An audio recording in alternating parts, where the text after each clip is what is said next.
D-Mace, Vin, Ginadonic, 102.5, 106.3 The Game. Broadcasting from the Busy Bee Plumbing, Heating, and Air Conditioning Game Nashville studios. Home of the $99 yearly Beehive membership, where the buzz is always about great service. Willie Donick, Derek Mason, Adam Vingan, David Janes here with you on a Friday. Yay. Unfortunately, the Americans came up short last night in the Four Nations face-off final. Canada wins. It's like our fourth best sport. Who cares? I care. Canada wins 3-2 in overtime on a goal by Connor McDavid. We should celebrate the NHL. We should give the NHL a pat on the back. I thought this Four Nations face-off tournament was a resounding success. The game last night lived up to the hype. Mhm.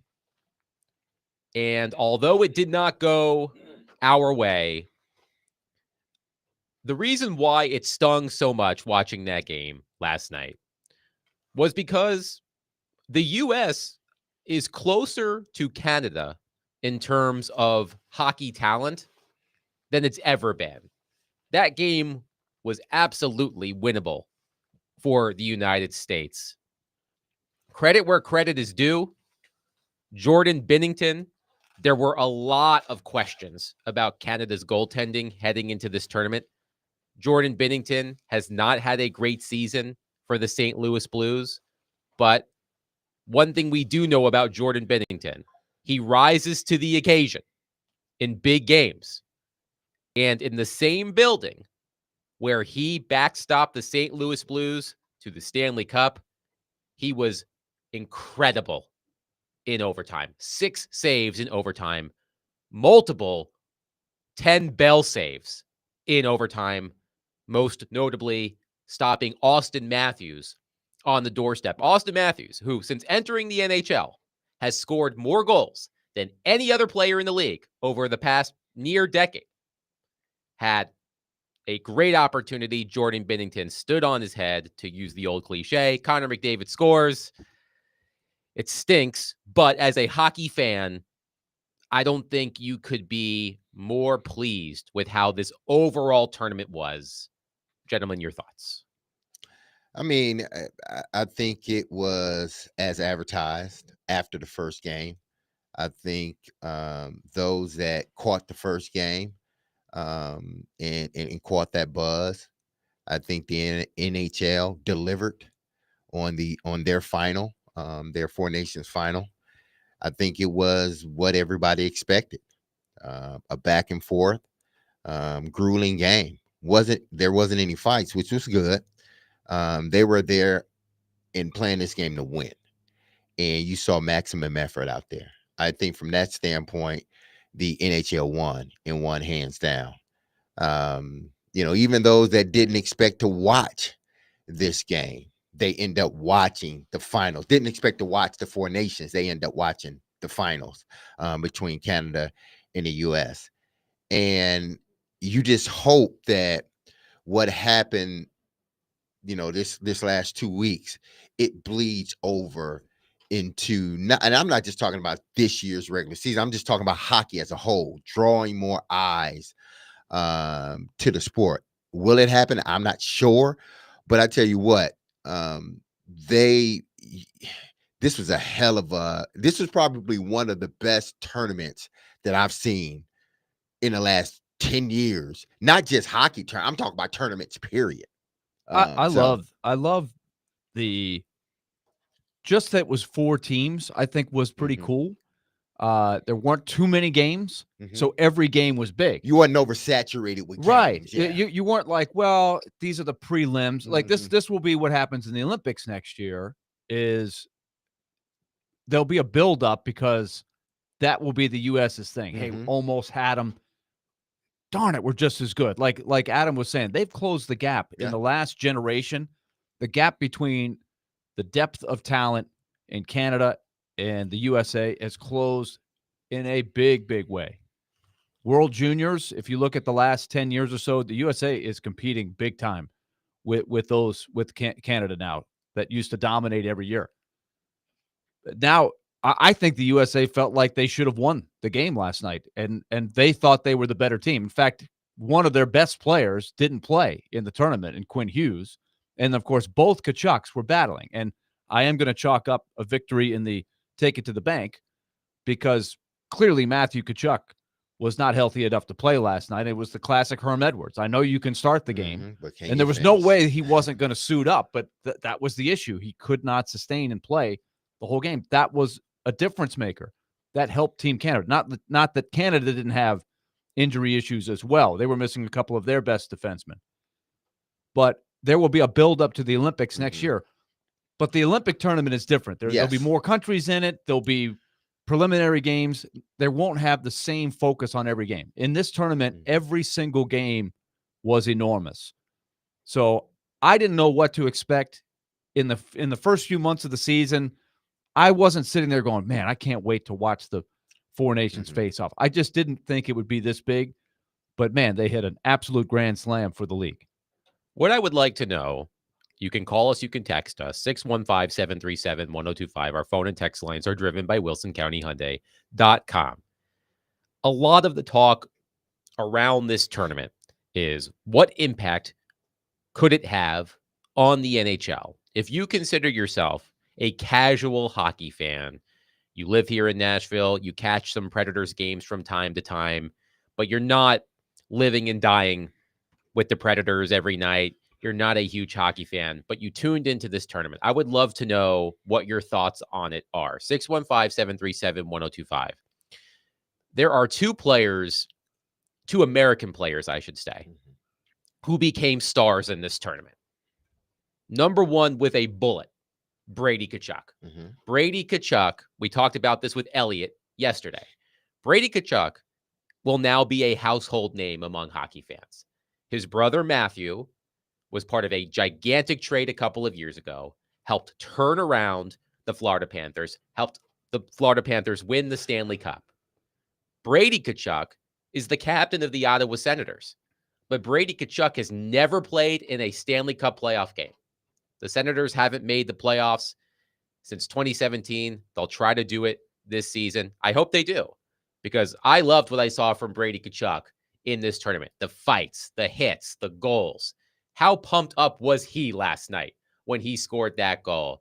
I think Brady Tkachuk is going to become a household name among hockey fans because of this performance. The second player, Jacob Slavin. Jacob Slavin was outstanding in this tournament, particularly last night. Plays for the Carolina Hurricanes. Not a point producer. He's not like Cale Makar. He's not like Quinn Hughes. He's not like Roman Josi. He doesn't play that game. He is a quote-unquote defensive defenseman. But I thought that he was outstanding in this tournament. Outstanding last night. I think a lot of people who were unfamiliar with his game will now know Jacob Slavin as one of the top defensemen in the league. But Brady Tkachuk, to me, if I'm handing out first star, second star, third star for the U.S. in this tournament, no question, Brady Tkachuk. I thought he had an incredible tournament.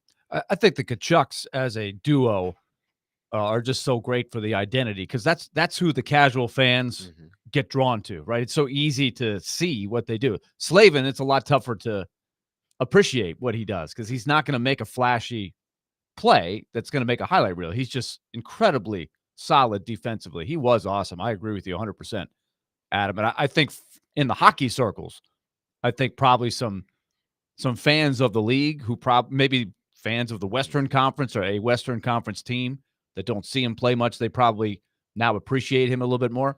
But the Tkachuks, I agree, they're going to be the poster child, because now I think what you have going forward is you have a true rivalry that had been dormant for 10 years because the best on best didn't play. But even then, Canada has won the big games when they need to against the US of A. But I think now, because of what's happened here, I think there'll be more of a casual group saying, hey, let's see if the Tkachuks can knock off Canada here in the next round. Because there's two more rounds coming. You've got the Olympics next year, and then you've got another, quote, World Cup of Hockey, which will be, in 2028? Is that right? I believe. I think so. The idea is to do this every 4 years, and then the Olympics are staggered in between. And of course, each Olympics, they have to decide, are the players going or not going? Because sometimes it's not worth them going. If it's in Asia or something like that, where it just doesn't make sense, as has been the case sometimes, they'll make that decision. But they want to make sure that every 4 years or so, you get a best on best. And I think the rivalry is what's going to live going forward here.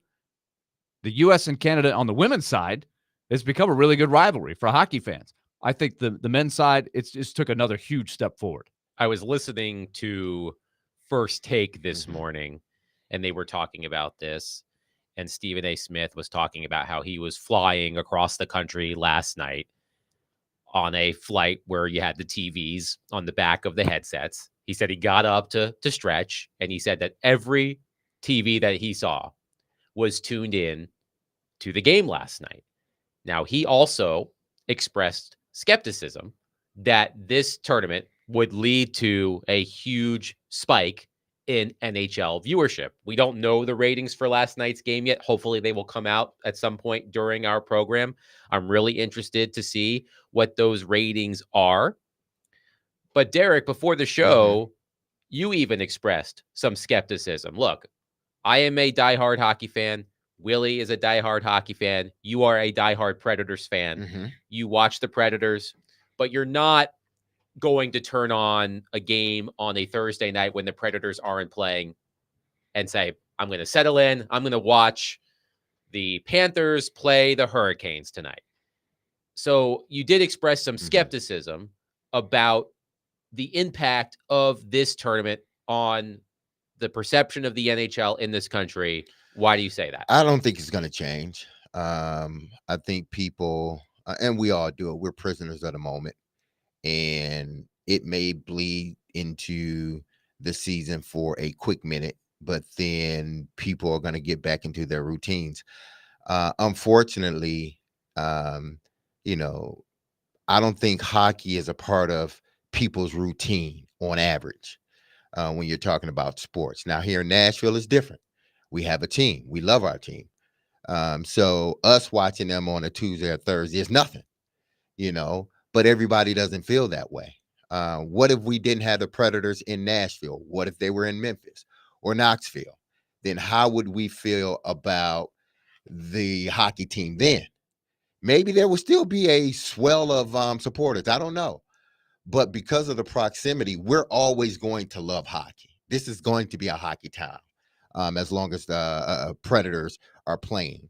But as a whole, I don't think. I think hockey has, and I'm not going to say it's a problem. Hockey has, just like PK Subban said, they have deep-rooted tradition, okay? And it's hard sometimes to get out of that deep-rooted tradition. Hockey is not an American sport. It's not. It's become, you know, a sport where Americans play, and they play it damn well. Hence what happened, you know, throughout the Four Nations tournament. But when I say the U.S. isn't a hockey country, I mean, as a whole, we're a football country. We're a baseball country. We're a basketball country. We like basketball, and we've become a soccer country. Why? Here's the difference between soccer, because I think soccer and hockey had sort of the similar issue early on, but hockey still has that same issue. One, it cost me, let's just say, $5 to go buy a soccer ball. $5. I can play soccer anywhere. I can make a makeshift net and everything else, but it cost me $5 just to buy just to buy a soccer ball. Elliot talked about it yesterday. It's not going to cost you $5 to buy a stick, skates, helmet, all that other stuff. So that's the first obstacle. Now, the Predators have done a wonderful job here. I don't know how it is in every other city, but I know how it is here. The Nashville Predators have done a wonderful job at merging the city with them, helping in different what they're doing with TSU. Prime example, what they're doing with TSU. They're bringing a broader audience to the game. And I think unlike soccer end up bringing a broader audience to the game. Why? Here's the one thing, and people may not like it. Some people may not like it. It's a diverse sport, plain and simple. Football is a diverse sport. Basketball, a diverse sport. Baseball, a diverse sport. Hockey isn't diverse when it comes to that. And it's going to be hard for them to get other people to really buy into the sport. One, it costs too much. And then when kids look on the ice, they don't see anybody that looks like them. And I'm not just talking about black folks. They don't see anybody that looks like them. So it's harder to say, how can I imagine myself being one of those players? And that's sort of the issue hockey runs into. One, it on a lower level, it costs too much. And Elliot suggested playing the road hockey. Yeah, road hockey is a little Street bit less hockey. expensive. Do that to try to get them early and get their parents early. That's what football do. That's what soccer does. That's what basketball does. And that's what baseball does. They get them early. When you get them early, you got the parents. You got them all. And now the sport becomes more of a global sport or a more of a diverse sport, whether it be economically diverse or diverse, meaning we don't look like one another, racially diverse. But that's the thing that hockey is going to have to continue to fight. Because if they don't, it's going to remain the sport that it is. Yeah, they get a bump, but it'll never surpass the other three sports. Tim is on our phone line, driven by WilsonCountyHyundai.com. Tim, thank you for calling. Please go ahead. Oh, yes, sir. Can you hear me all right? Yes. All right. To D-Mace's point there, hockey is not, it is not very racially diverse. It is a white person's sport. And it's very strange. It needs to change. Guys like PK Subban and those guys, man, they are great for the sport. And I'm really, really hoping that this tournament gets those people of color, gets those northern kids into hockey. And, me being a casual sports fan, I go to a Preds game maybe every 2 years. Boy, I was into this tournament, just like you guys. I mean, watching every minute of it. So just wanted to say that, and I appreciate everything you guys do. And man, the tournament's great for hockey, and I hope it just keeps growing the sport and everything like that. Thanks for the call, Tim. It's a good call. I think there's two facets to it in my mind. One is a caller like Tim, who's a sports fan, not a huge hockey fan, goes to an occasional Predator game, probably follows the Predators. I'll bet you when the Predators are good, he probably tunes in for playoff games. There's that audience that, of course, really grew when they made the famous runs, in particular 2017, of course, as we remember. So I would hope that there's a group of fans, a big chunk, that tuned into this tournament that might turn around and maybe they wouldn't watch the Stanley Cup final or a big Stanley Cup Game 7 in a round 2 or round 3 matchup. But maybe more people do that, right? I think that's where in the short term, the league could benefit from this tournament, in my mind.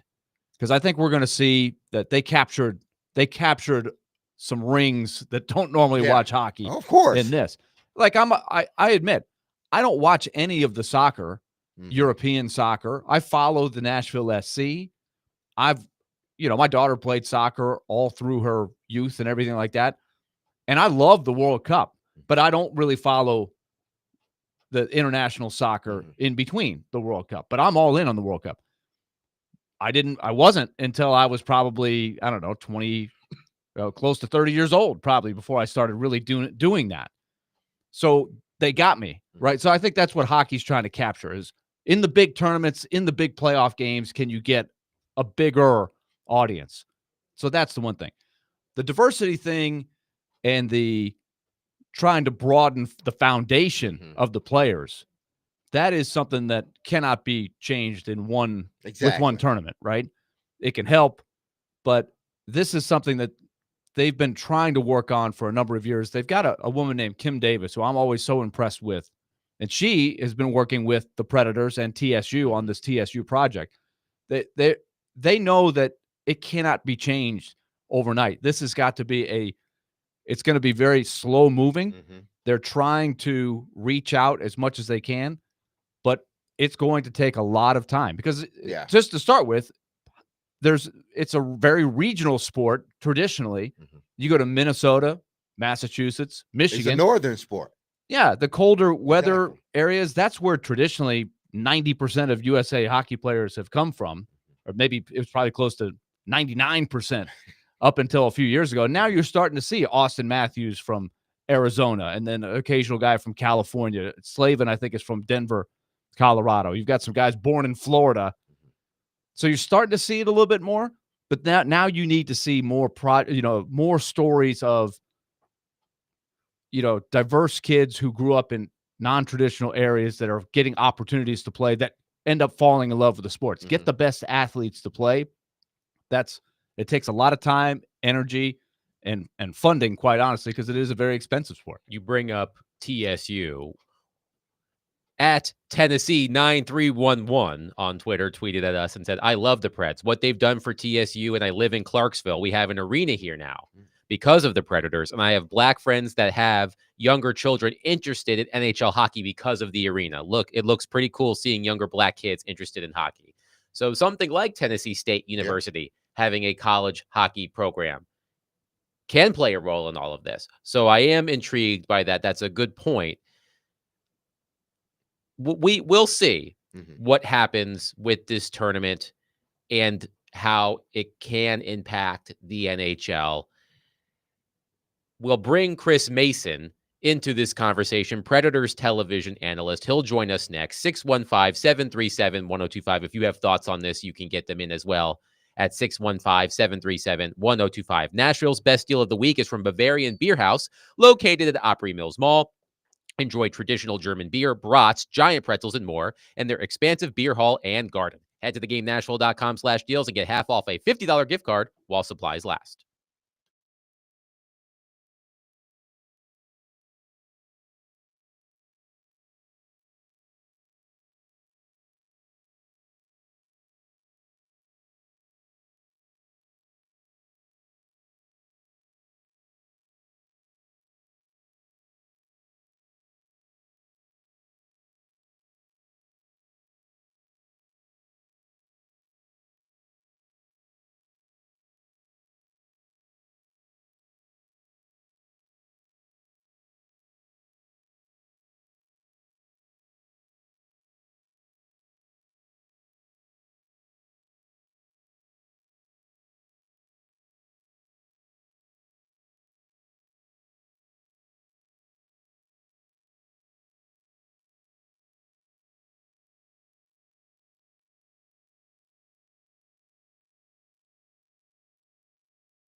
D. Mace Vingan and Donick 1025, 1063 The Game. Willie Donick, Derek Mason, Adam Vingan here with you, joined on our phone line, driven by WilsonCountyHonda.com, by Predators TV analyst Chris Mason. The Predators are back in action tomorrow against the Colorado Avalanche. Puck drop at 5. And of course, all coverage here on 1025, 1063 The Game. Chris, first of all, I would be remiss if I didn't congratulate you, the pride of Red Deer, Alberta, on Canada's win in the Four Nations face-off final last night.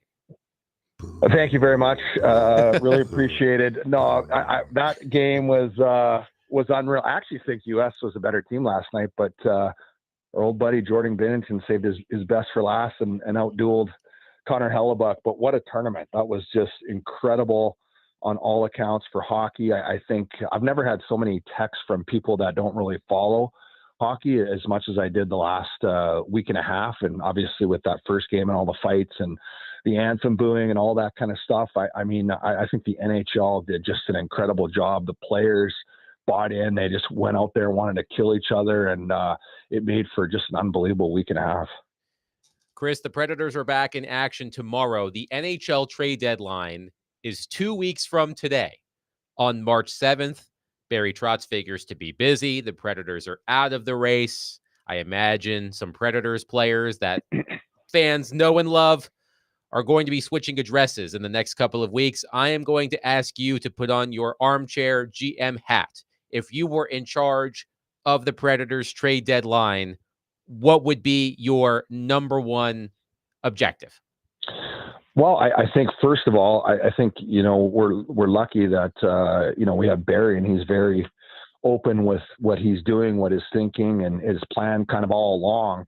And I think the way that he is kind of setting up what he intends on doing is probably the direction I would go. I would first of all field any and all calls, to try to move any assets and obviously get the biggest return for your assets as possible.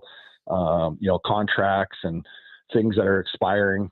But if I have a wish list of one thing that I would like to do at this deadline is package up some of the assets and some of the players on the team that some contending teams might want, and try to get a player that is a young player that can play in the NHL.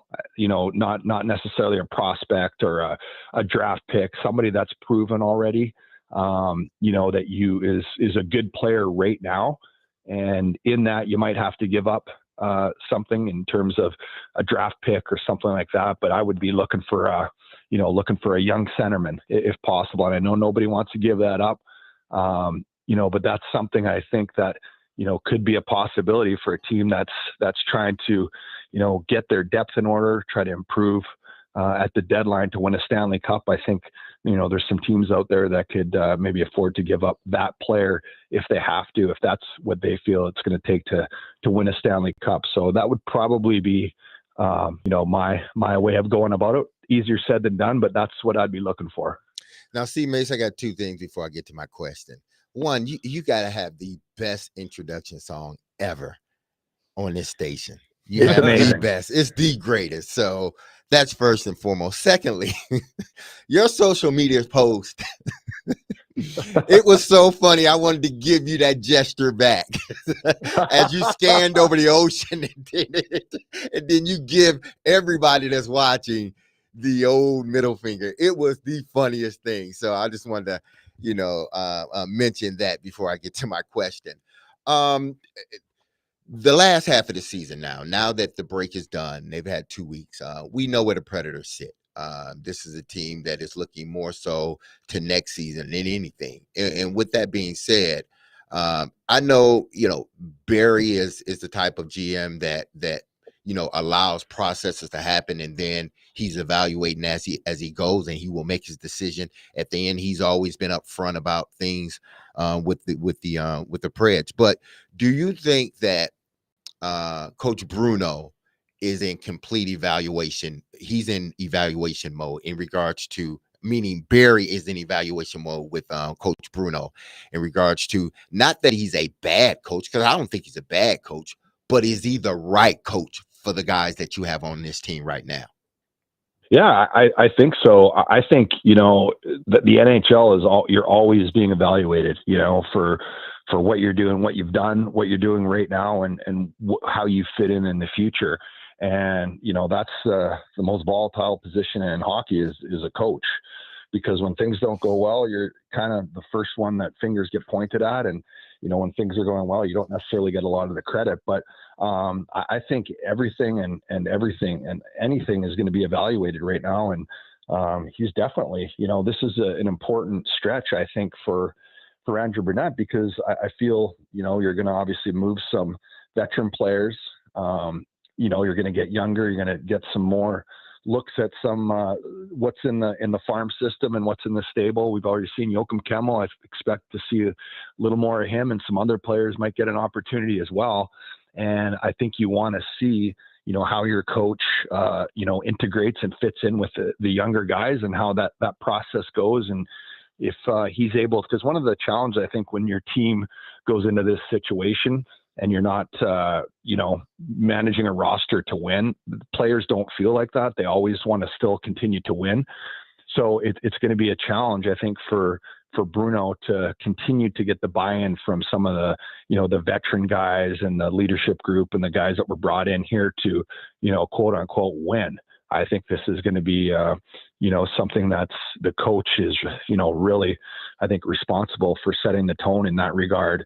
So I think he, just as any player, I think there's going to be a lot of evaluation going on down the stretch. And what's the trade deadline? You said 3 weeks away, March 7th? 2 weeks from today.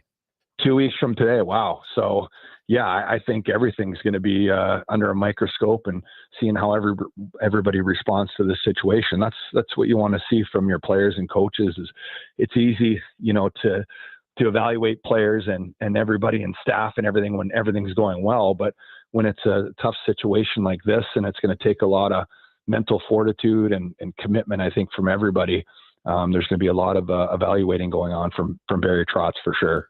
Chris Mason is with us. We're talking about the Four Nations final last night, the classic that we saw between the USA and Canada winning in overtime, and the resumption of the Predators season, which starts tomorrow against Colorado, a 4-game homestand right out of the gate, 3 games in 4 nights. So, Mace, I hope you're rested, because we've got a lot of hockey that's going to kick right back up. They're going to hit the ground running.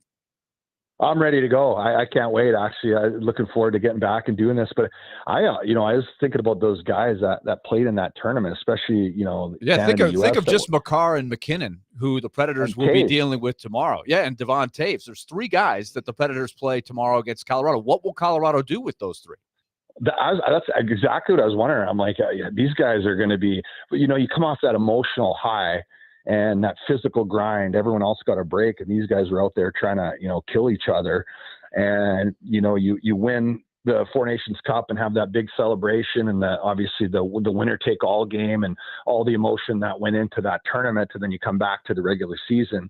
It's going to be a challenge for those guys, to get that same level of intensity, I think, right off the bat, not to mention that they didn't get a break and get to rest their bodies. I mean, they're going to be banged up, and Cale Makar missed a game. And, obviously Taves and McKinnon played a ton every single game. So it's going to be a challenge. And, obviously the teams that got players hurt, I mean, that's the downside of having a tournament like that. It's not any all-star game, which is the all-star game is usually a joke. So NHL did a really good thing, I think, with the Four Nations Cup. But it'll be interesting to see how these teams handle, because, they're going to go right from Boston here to Nashville. So they haven't been home in 3 weeks. So it'll be interesting to see if they play. I'm sure they'll want to play, or if they're healthy enough to play, but it'll be something to keep an eye on for all those players that played in that tournament. Right. Mace, you played with Keith Tkachuk, and you know him very well. So you can remember Brady and Matthew Tkachuk when they were kids and running around the locker room. I think it was in St. Louis that you guys played together. So what went through your mind? Because I think that's, if there's one theme that we hit on, because on a show like ours, we can go into deep hockey conversation, but we're also trying to be conscious of where do the casual fans come into this. I think a casual fan had to gravitate toward the Tkachuk family, and that is only going to get this rivalry going. Every time the USA plays Canada now, you kind of need that Tkachuk element.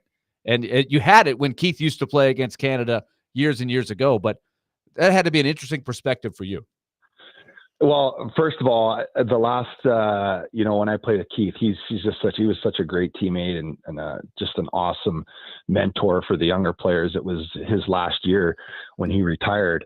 And, I remember Brady and Matthew around the team all the time. And I'll just give a quick little story. They had an Easter party at their house, and this is 16 years ago, 2009, I believe was the year. And my oldest daughter, Avery, was 2.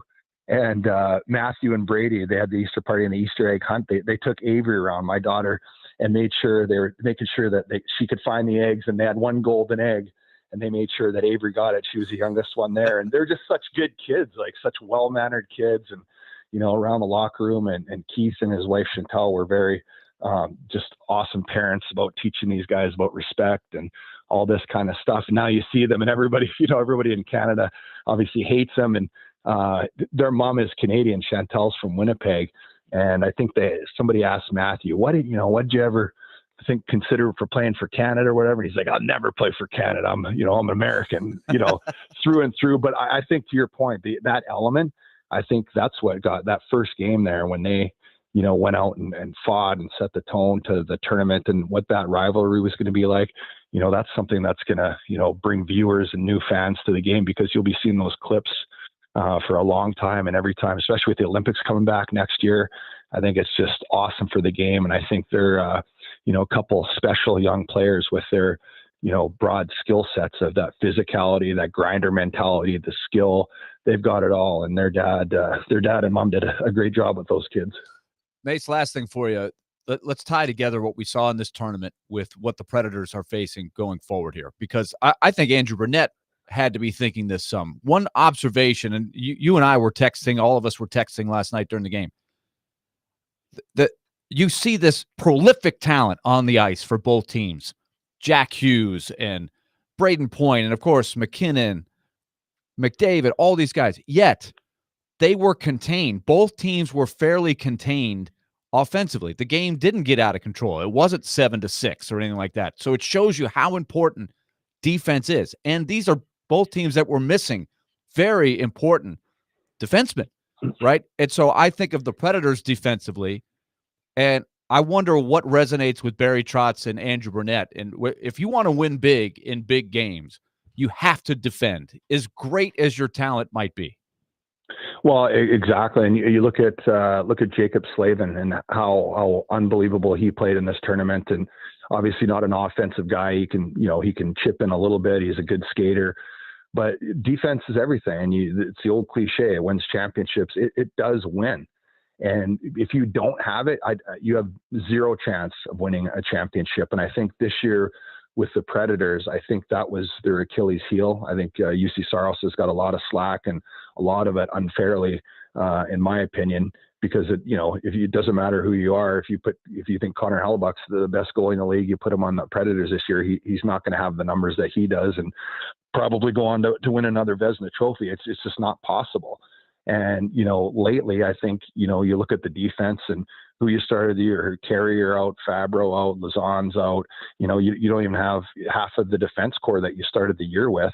And I think that's something that really needs to be, addressed as well. I think I mentioned, trying to get a centerman, but I think, for Roman Josi to have a partner, Cale Makar has Devon Taves, and, Quinn Hughes has Hronek, two guys that, are really good shutdown guys that have a good skating ability and can chip in offensively as well. I think that's something the Predators, another big hole that they need to fill is that. And we've talked about this on the broadcast a lot. You have guys, Adam Wilsby's come up and done a really good job. He looks like there might be something there, but still don't quite know. And you look at Blankenberg, another guy that's come up and it's been a great story, but is he the answer moving forward? And there's only so many spots on the roster. So I think that's, if I'm putting, priority number 1 and 2, and you could put those hand in hand and flip them if you want, is addressing the defense and the center position. I think that's going to be absolutely critical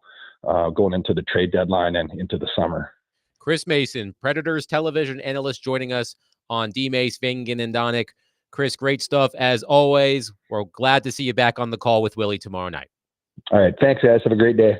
Chris Mason joining us. Predators back in action tomorrow against the Avalanche at Bridgestone Arena, 5 o'clock puck drop.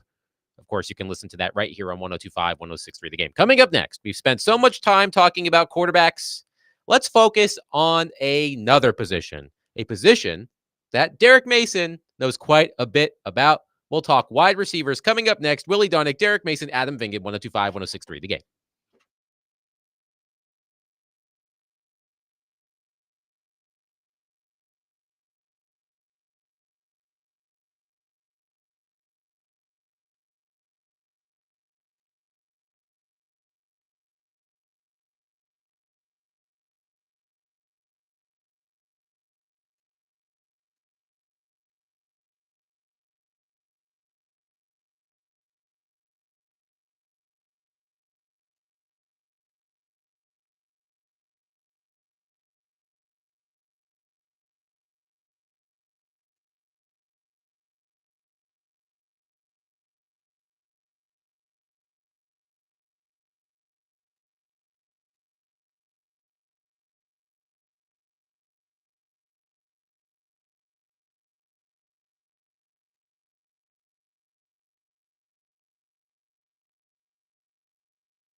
Tune in to 94.9 The Fan today for Vanderbilt baseball as the Commodores host St. Mary's.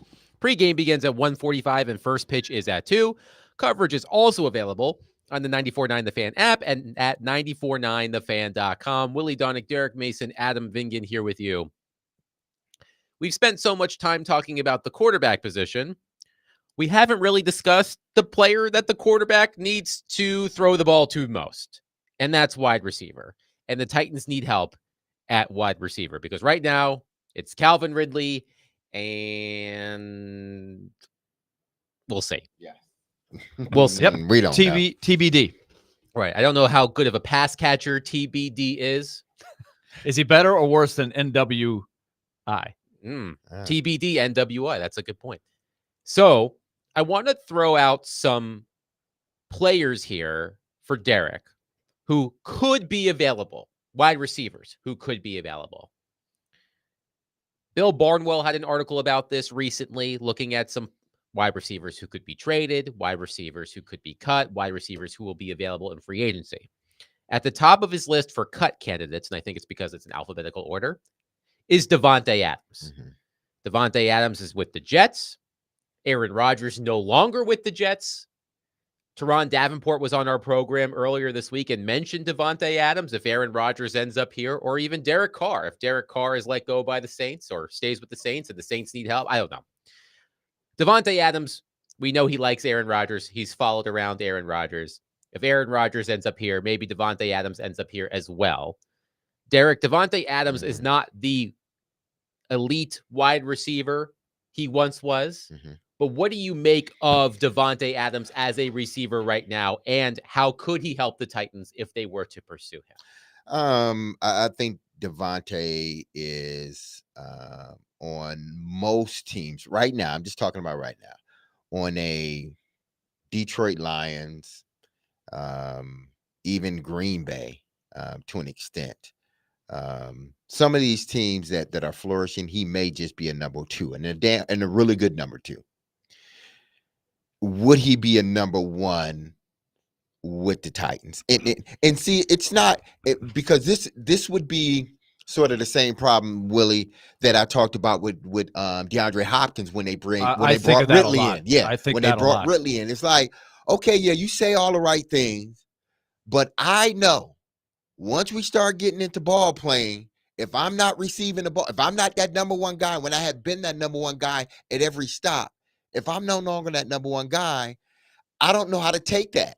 Here are the targets for Davante Adams. The last let's spare you this guy's been around for a long time. He might be a little bit older than people realize. He's 32 and will be 33 during the season next year. So that already is a red flag to me. He just turned 32. So the next year is basically his age 33 season. So here are the targets. 141 this year with 2 different teams. 175 the year before.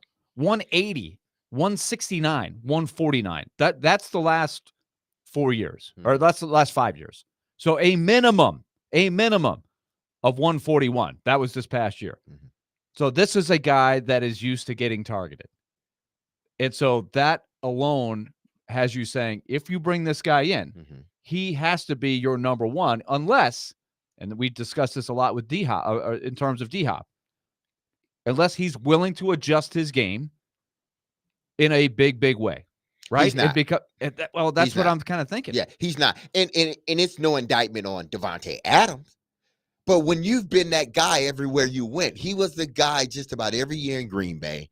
He was the guy with the Raiders. And then he was the guy with the Jets because he had more familiarity with the quarterback. Even though Garrett Wilson's that dude. But still, he had to take a back seat to Davante Adams.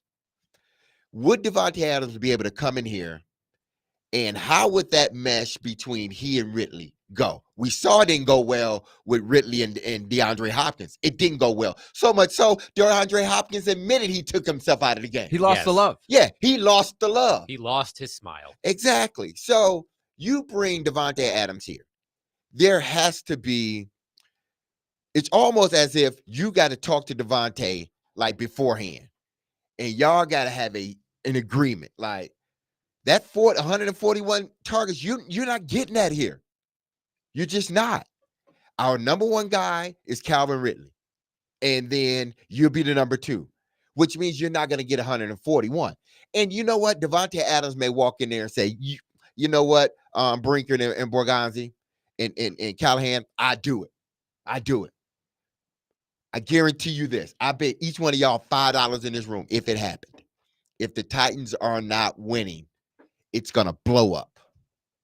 It is going to, it's inevitable. If you start losing, it's going to blow up. So you got to think about these There's a pretty good chance they're going to be losing some exactly games next year. like Devontae I could Adams. use some drama, Yeah. to be honest with you. I would like to have Devontae Adams on this team. He's a hell of a receiver, but would he be able to take that back seat? And if he doesn't, would Ridley now be able to take the back Right. seat? So let's say, because Adams has been on some losing teams. The Raiders Exactly. didn't win very much while but he was there. always the guy. Right. There was no one was threatening him for the number one Right. seat. He was at least getting production. And if Aaron Exactly. Rodgers ends up being the quarterback of the Tennessee Titans and convinces Devontae Adams to come along because they might be a package deal, and he looks Devontae Adams' way because he knows Devontae Adams, then you're going to get Calvin Ridley all up in his feelings. So the only way it works in a sense, okay? And I was saying Devontae Adams possibly without Aaron Rodgers. I was just saying Brandon Devontae Adams. That's the scenario I was under. If you do bring in Aaron Rodgers, see, here's the one thing about Aaron Rodgers. He's going to throw it to the open guy. Now, he may lean a little bit more toward you because I like you in crunch time. But when you're talking about just moving the ball up and down the field, he looks to throw it to that's what makes him so good. Because he doesn't I'm not just zeroed in on this one guy. I can spread. That's what made Tom Brady, Peyton Manning, Drew Brees. That's what made those guys go so good. They had their number one guys, but they were able to spread the ball around to everybody.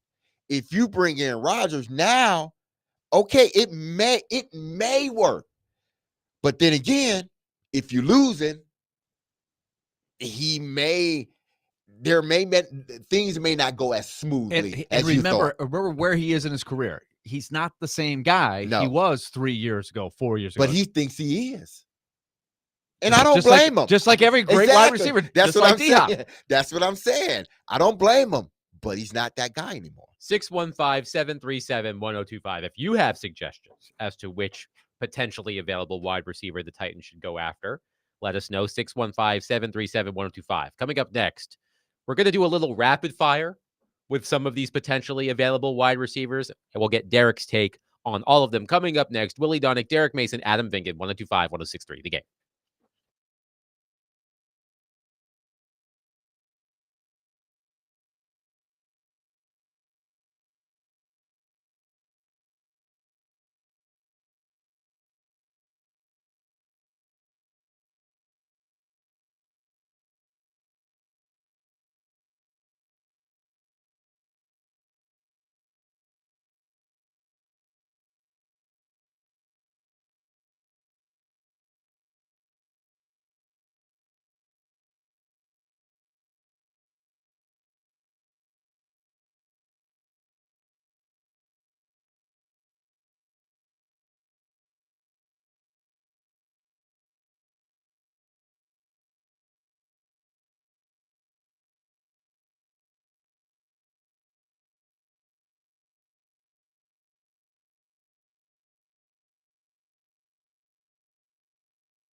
D-Mace, Finnegan, and Donick, 102.5, 106.3 The Game.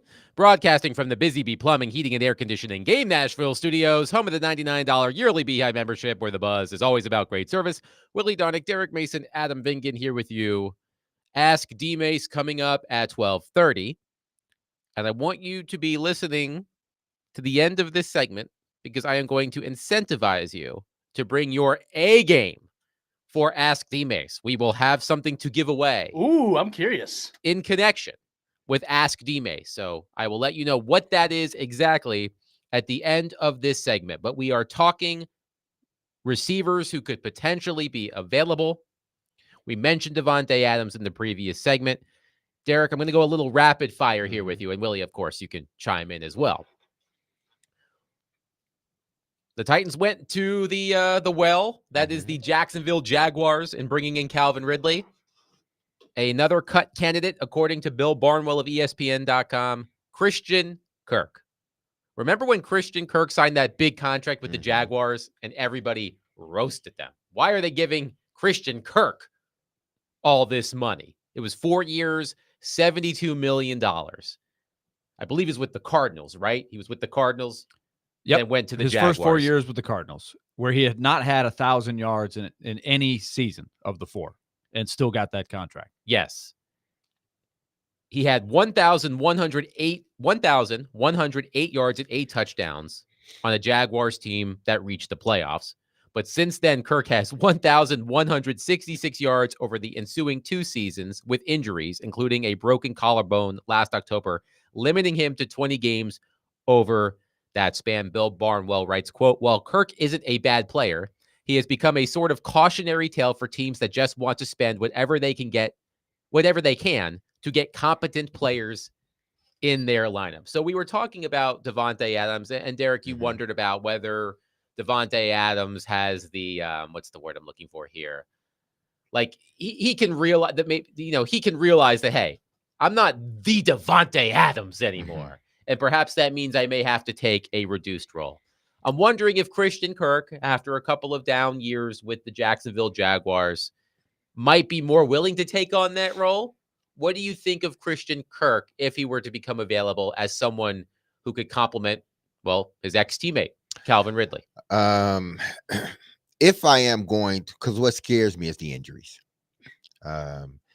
And that's one thing that would more likely tell me I don't want to even go down that road. But for the sake of this, this is a redeem year for him. This is a show me you still can play year. He's 28 years old. I don't know if he'll be 29 during the season, but he's 28. No, he turns 29 basically at the end of the year, this season. So he's still young enough. This is a prove it year for him. So if you do bring him in, I think he fits. He would be your slot receiver. Now the problem with him, he doesn't have the long speed. He's more quick than fast. Could you work that into what you're trying to do in Brian Callahan? Probably so. But he comes in as your number 3, but you gotta have what you're looking for now is a 2. He's not a 2. Basically, what I'm saying. Christian Kirk is not a 2. Christian Kirk right now, because of the injuries and everything else, he's a 3. You need a 2. So I'm not going to get Christian Kirk. He wouldn't be my first choice. Let's say that. I wonder what kind of budget we're looking at for Christian Kirk, because I agree with you. He played so little last year. And the year before that. He is younger than Calvin Ridley. Which might surprise some people. But these, again, are names that pop up in fantasy drafts and things like that. What you really have to ask yourself is, does he fit? Is there a role? And can you not pay him? Like, obviously, one of the things that has always been tagged with him is he's overpaid for what he's given you. If he's more of a bargain and I won't say it, it starts with an F, because it's on our banned list. But Can't say that. If it's just a guy that you can pay very little in an exploratory year and say, let's just see if he fits. And if he doesn't, we're not out a bunch of money. We're not paying dead money the next year to get rid of him. Then I would look at it. Other than that, I'm not interested. This is a $3 to $5 million guy. That's just Yeah. what he is. I believe. Now he may go to the market and they may give him a little bit more, just depending on what team it is. But if I'm the Titans, he's in a prove-it year. He hasn't played a full season in 2 years. And his best season was 1,100 yards. Yeah, you can come in as my 3, and we're paying you about 3 to 5 million for a 1-year deal. Would 3 you rather million up front and 2 million throughout the season. would you rather have Nick Westbrook-Akine back? Yeah, give me Nick Westbrook-Akine. So that to me is a key Yeah. question. Is he better than what Nick Westbrook-Akine would give you? What Nick Westbrook-Akine is going to give me is a guy that's going to play every game. Christian Kirk hadn't done that the last 2 seasons. Well, At let me least ask- Nick has done that. Let me ask you this, Derek. If you are building the archetype of the type of receiver that the Titans are missing, so we're not talking about a specific player, but if you're just building this receiver from the ground up, the type of receiver that this team needs in terms of his traits, what are you emphasizing when you look at the way this team likes to play? What traits does that nameless receiver need? Knowing that Ridley is my 1, first and foremost, I need you to be diverse. I needed you to be able to play inside and outside. And Kirk can play in the slot. Yeah, and Kirk can, but he's not an outside guy. Kirk is not. So an he's outside more guy. of a he's slot more of a slot and not guy. a guy that goes outside. Exactly, Okay. absolutely. That's Unless you want important to to know. motion him out and kind of try to manipulate the coverage in front of you, yeah, then you can motion him outside and he becomes the outside guy. But no, I'm talking about a guy. I need a guy like Amari Cooper, not Amari Cooper now, but I need a guy like Amari Cooper, a guy that can play inside, a And guy I believe that can play Amari outside. Cooper is and he's a available free this agent, yes. offseason. But I'm not sure Amari Cooper is the guy he used to be. You know, For sure. maybe Which is why these guys are all available. exactly which way. But I think in the Yes. situation he went into Buffalo, he went into in the middle of the season, I believe, and it didn't work out the way that they thought it was. But my prototype is a Amari Cooper, a guy that I could put in the inside, a guy that I could put in the outside, a guy that's quick and fast. He's not the biggest guy. He's not 6'3", 6'4". He has good size, but he does all those other things very well. He's versatile and he's multiple. That's the type of guy I need to be, not my number 2. Calvin can do that, but I don't think Calvin is effective out of the slot like he is on the outside. Now he needs to get better versus press, one-on-one coverage, but he is a outside guy. I'm cool with him being the outside guy. I need a guy now that can play multiple roles. He can be my slot guy at times. He can be my outside guy at times. Kind of like, oh man, Amari Cooper, yes. I don't want to say Jamar Chase because he's not at that level of Jamar Chase yet. And if I'm asking for Jamar Chase, I'm asking for a number 1. But I'm not asking for a number 1. So the only guy I can think of at this particular moment is an Amari Cooper type of player, a guy that can give me inside work as well as outside work. One texter on our text line driven by WilsonCountyHyundai.com mentioned Dyami Brown, who is a receiver with the Washington Commanders during the regular season. He had 30 catches on 40 targets for 308 yards and a touchdown. But if you're looking for a cheaper, solid option, maybe you get more bang for your buck. I'm not incredibly familiar Me either. with Dyami Brown's game, but that was a suggestion on our text line. I am not familiar with him. Anyone outside of McLaurin on that team as far as pass catchers, I don't know much about. Let me throw another name. If at all. Let me throw if another anything name all. at you that is a potential cut candidate, according to Bill Barnwell of ESPN.com, a player I know you know, unfortunately, an older player, Tyler Lockett. Tyler old Lockett is he? He will be 32 entering the 2025 Okay, so not seasons. that 2025 old. season. Okay. But Older. again, if I'm bringing him in to be, he's my number 3. He's my slot guy, number 3. He's nothing more than that. Now, if I want a Tyler Lockett type of guy as my slot, then yeah, he would probably fit that mold. But he has diminished as a player, and I believe he Yes. dealt with injuries as well over the last couple of seasons. But again, we're talking, that's a strictly slot guy. I need a guy in this offense that Brian Callahan is putting together. I need a guy that can be multiple. I need a guy that can play inside, outside. I can motion him different things. He can give me the speed. That was sort of the thing with D-Hop. No matter what you did, he was not beating you. He had no speed. He was not beating you down. He never threatened anybody downfield. I've got another name for you. Okay, before you give this name, Yes. we're building a theme here. Yeah. And I love this is like Adam, you're the person at the department store, right?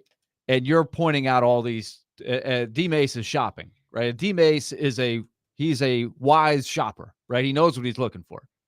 Every name you brought to the table, he's like, I don't think that's the right one. Therein lies the problem, right? And I'm not saying you're a bad store owner, Adam, with your merchandise, but when you go shopping in free agency, what you're looking for ideally is almost never there. Otherwise, they wouldn't be out there on the market. They're older. They've got an injury history. And so it's rare that you get exactly what you're looking for. Let's just go over who the Titans have gone with in free agent wide receivers. And I will even add the Julio Jones trade, because that was one where similarly, the Falcons were kind of done with Julio Jones. And they were like, his best days are behind him. We're willing. Oh, you will trade a second-round pick? Sure. Okay, let's do that. Calvin Ridley, Tyler Boyd last year. Return on investment? Meh. Yeah. Eh. 2023, DeAndre Hopkins, Chris Moore. Meh. Yeah. Flaws, right? Yeah. 2022, Robert Woods. I think that was a trade, but they didn't give up a whole lot to get him. But it was basically too big of a cap. He was a cap casualty. Coming off of an ACL Off of an ACL, and that was a no. It didn't go well. It was a dud. Julio Jones in 2021. The less we need we say anything else? The less we talk about that, the better. Right. 2020, which was their best offensive year, they had homegrown guys. They had A.J. Brown. They had Chris Davis. They had Jonnu Smith. Those were your wide receiver. Corey Davis. Sorry. Mm-hmm. Those were their main targets. And you see that's more ideal what you're looking for, because why? They drafted good players there. 2019, Adam Humphries they added. Got very little for that.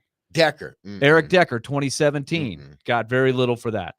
Rashard Matthews, 2016. They got an okay return on that, but he was never great to begin with. Exactly. You see what I'm saying, though? It is the track record, and this is basically over 10 years. You don't get great returns on investment for free agent wide receivers. And I think if we did it for almost any position, it would be about the same kind of thing. You rarely hit big in free agency, which is why it's so important to draft your own players. But you find yourself going back to this well, and I wouldn't doubt that they'll do it again this year because they're so bereft of talent. I'm going to go back to... because they haven't drafted well. Tyler Lockett is a good word. We're going to use that one. Yeah. Tyler Lockett didn't miss any games. I was looking at his production, and I'm like, man, it dropped considerably. Well, did he they miss still games? have DK Metcalf. They have Jackson Smith and Jigba. But he went from 1,000 yards in 22 to 23, 894 yards to 24, 600 yards. He's a diminishing asset. That's just what he is. He's a diminishing asset. And if you are in a stock market or anything, do you want to take on a diminishing asset? I don't know. Sometimes the dented cans are discounted, right? But that's the key. If you get a good monetary deal, right? You cannot put big money out there. And this is, again, the trap of free agency. Sometimes you overpay to get a guy who is damaged goods. No, when I say diminishing asset, I mean a diminishing asset that you know is not going to rebound. That's what, and that's what I'm looking at. A diminishing asset that I know will not rebound. So would anybody touch that? Only for no risk, for minimal risk. And that's what it's talking about. Just if you want to throw a couple $1 million at a guy. I'm not touching it because it's a diminishing asset that it's not going to get any better than what it actually is now. But I'm going back to you then and saying, okay, we don't have a third round pick. Yeah. We don't, who do we have at wide receiver? Like you got to have somebody, right? This is the dilemma that you get into when you have no players, Right. And when you draft 3 straight years and get nobody. And another texter on our text line says, if the Titans are not going to get Abdul Carter on the edge, then take Travis Hunter. He's a 2 model who can play the inside and out, think he's a better corner, but better than the available receivers you're discussing. Who said that he can play inside and out? Travis didn't play much inside. He was always, a lot of times he was lined up outside. That's his best. If you're going to play him at receiver, play him on the outside, because now he can use his talent that he has, because the guy's just a freak athlete. I'm not putting him, he's not going to be my slot guy. He's just not. Now in the NFL, you can probably get away with it with the motion and all this other stuff where he's the outside guy. He motions inside the original point guy. He motions inside, and now he becomes a 2 or the 3 closest to the tight end or the tackle. I'm sorry if all of this is going over people. I do really apologize for that, but I'm just explaining it as it's going on. So you can do that, but if you're just talking, like, he is an outside guy, and he's not a polished outside guy. That's the problem. He's a hell of an athlete, but even the scouts are saying, man, no, he needs to play DB, because it's going to take him some considerable hours to hone in on his skill at wide receiver, all while trying to play defensive back as well. Quickly, one more wide receiver on this list by Bill Barnwell. A younger receiver who will be 28 entering this coming season. Signed a 1-year, $7 million deal last season.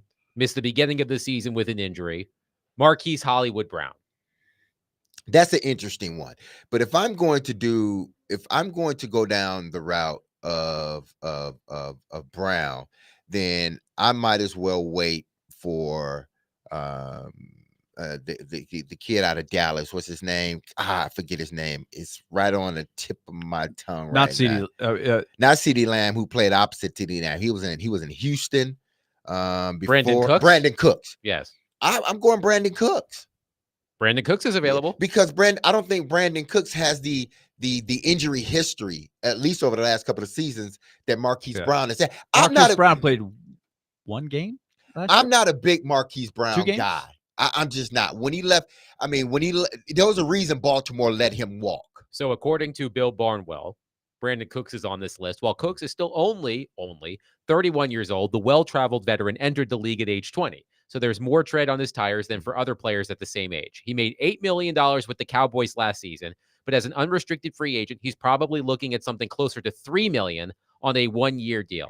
For a player who has dealt with concussions and has made $116 million during his career, that might not make it worth his while to return.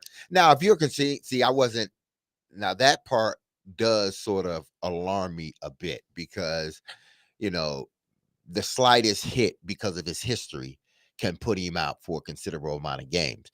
But if you're just talking about the talent, I'm going with Cooks over Mark.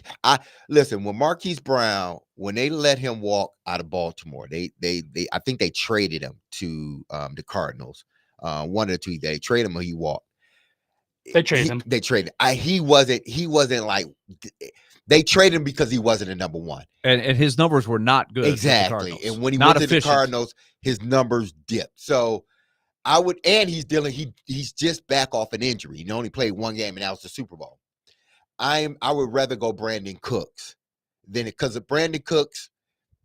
I just think he's a different type. And at this stage of his career, he comes cheaper. I think Brandon Cook would come cheaper. And I imagine it wouldn't be hard to sell him on, look, you're probably going to be our number 3 option. Exactly. And it seems like at this stage of his career, he might be willing to accept And I think Marquise Brown wants to make some more money.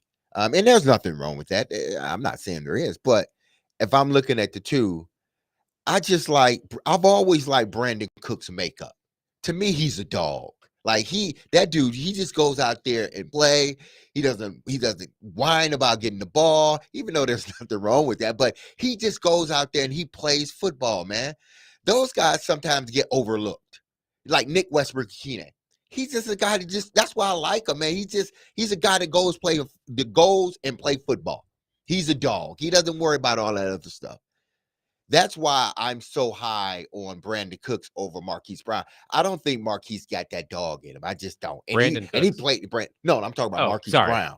I Yeah. think Brandon Cooks does. But I don't think he got enough of that dog rubbed off on him when he was in Baltimore. I don't think he has it in him. Brandon Cooks, he's been everywhere, man. Yeah, he's been a lot of places. New Orleans, New England, Los Angeles, Houston, Dallas. When I saw him playing for Dallas last year, I have to say I was like, is that the same Brandon Cooks that years ago was in LA? Like I was thinking, He's I was been like, everywhere. Yep, that's the guy. One texter, I've got to do it. One Go ahead. texter says, I still believe in Traylon Burks. Oh, Don't do There's a it. believer. We still have a believer. And can we get a bell ring every time Traylon Burks' name is mentioned, whenever it's mentioned? We need some Because it's new- so we rare need some now. sounders. We'll get some sounders. That is one though. I wonder if they will completely cut bait Oh, because I man. saw a there was one of these. These are a lot of articles you're seeing right now Mhm. around the league are who could be primary cut bait kind of guys to clear up salary cap space, right? This is all in the context of the salary cap just went way up, right? So this is a year where if you're any good and your contract isn't too fat, Mhm.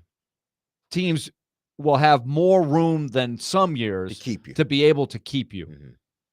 Traylon Burks, I think Joe Rex wrote, he circled as a possible cap cut Mhm. for the Titans. And I think his number is something like 4.6 million this year. That's not going to break the bank. Like you're not sitting there as the Titans saying, we have no room. We've got to cut somewhere. So the decision to cut Burks would be simply because they're just completely done with him. So do they want to go through this thing again of, well, let's see if Traylon Burks can make it? You don't really have anything to lose. No, you don't.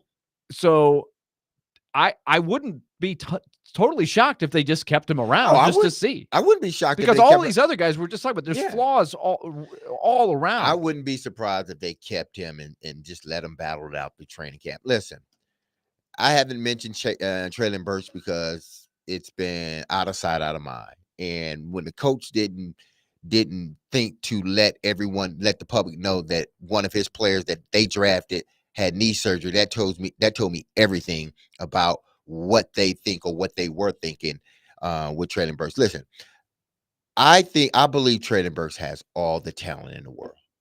The young man is gifted to play this position, and I've seen it before, but he hasn't been able to put it together for whatever reason. So I was high on him. I'm not high on him anymore because he hasn't proven it. Now, if he goes out there and they give him a shot and he proves it and he makes the team and he start proving it during the season, then okay. But until he puts himself in a position where he's proven it, where he shows them that I love this game, I want to play this game, then he's just like other guys that I've seen. Damn, you got hell of a talent, dude. But for whatever reason, I'm not saying it's because you don't want to, but for whatever reason, you just haven't been able to put it all together. 615-737-1025. All right, it's time for Ask D-Mace, and I told you I was going to incentivize you to call or text.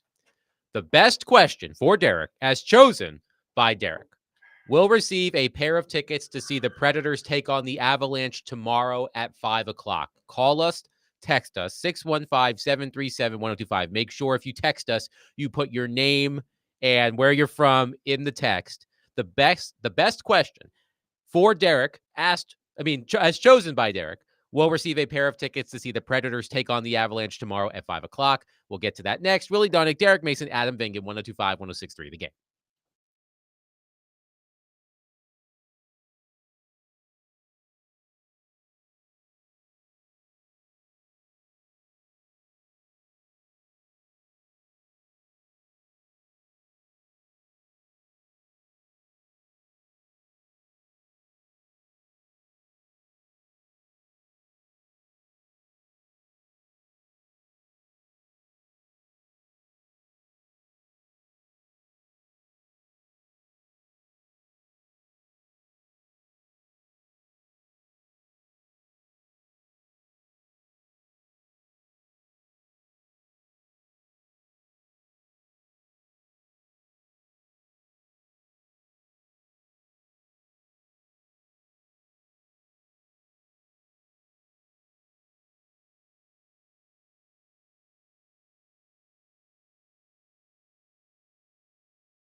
He played 15 years in the NFL. Quick throw.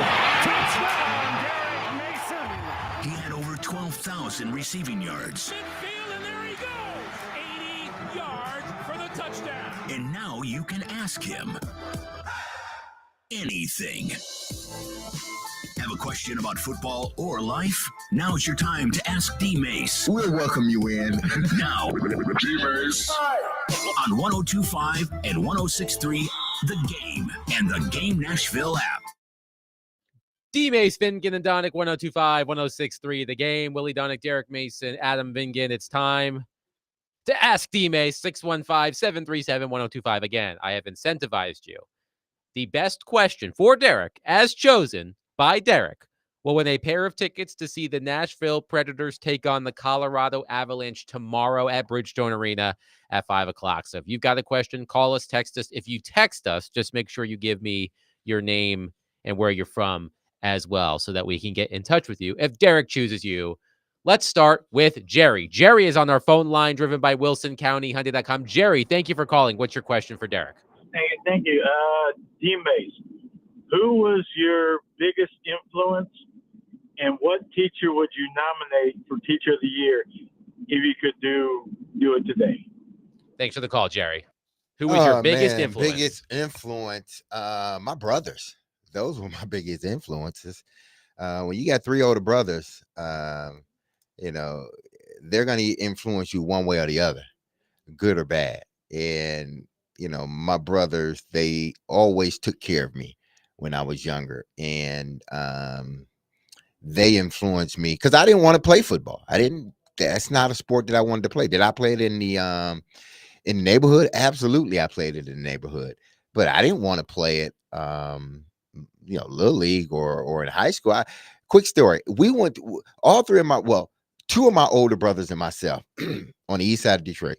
We went and tried out for this, for the youth football team. Back in the days, you have to go try out, wear your age group out, whatever, big, you know, area, big field, you all try out. Everybody made the team. My brothers made the team. I didn't want to play. I didn't go back. I didn't go back for a single practice because that's not what I wanted to do. But they continue to encourage me. They continue to, you know, just watching them and see how, you know, they excelled on the football field. And it inspired me to want to play that game and play it at a high level. So much so that, you know, like my brothers, they may get in trouble, you know, if they did this nowadays, but my brothers would make me play guys that were bigger than me, like physically make me play them, like one-on-one. And you're not running up and down the field. I'm not throwing you deep passes. No, I'm throwing you these short passes. You got to get away. On my hands. They would do that to me and make me play for hours, man, for hours. So they've always been my biggest influences in this game because they taught me how to play the game, and they instilled that dog in me that I had and continue to have all throughout my years throughout the NFL. As far as teachers, I would say it was Miss Keys, my social studies teacher. She had a big influence on a lot of people. And everybody loved Miss Keys. She was just approachable. She knew how to talk to the students. She made the class fun. You know, she was just one of those teachers that you couldn't wait to get to her class because you knew you were going to get the lessons, but you knew you were going to have a good time in doing it. So Miss Keys would be one of those teachers that I would nominate. And I don't even think she's teaching anymore because this is so long. This is I was in high school in the early 90s, so I don't think she's teaching anymore. Back in the olden days? Yeah, back in the olden days, man. Back in the olden days when we didn't have those tablets that y'all use now in school. We had textbooks, Willie. That's right. That we had to carry in our book bags.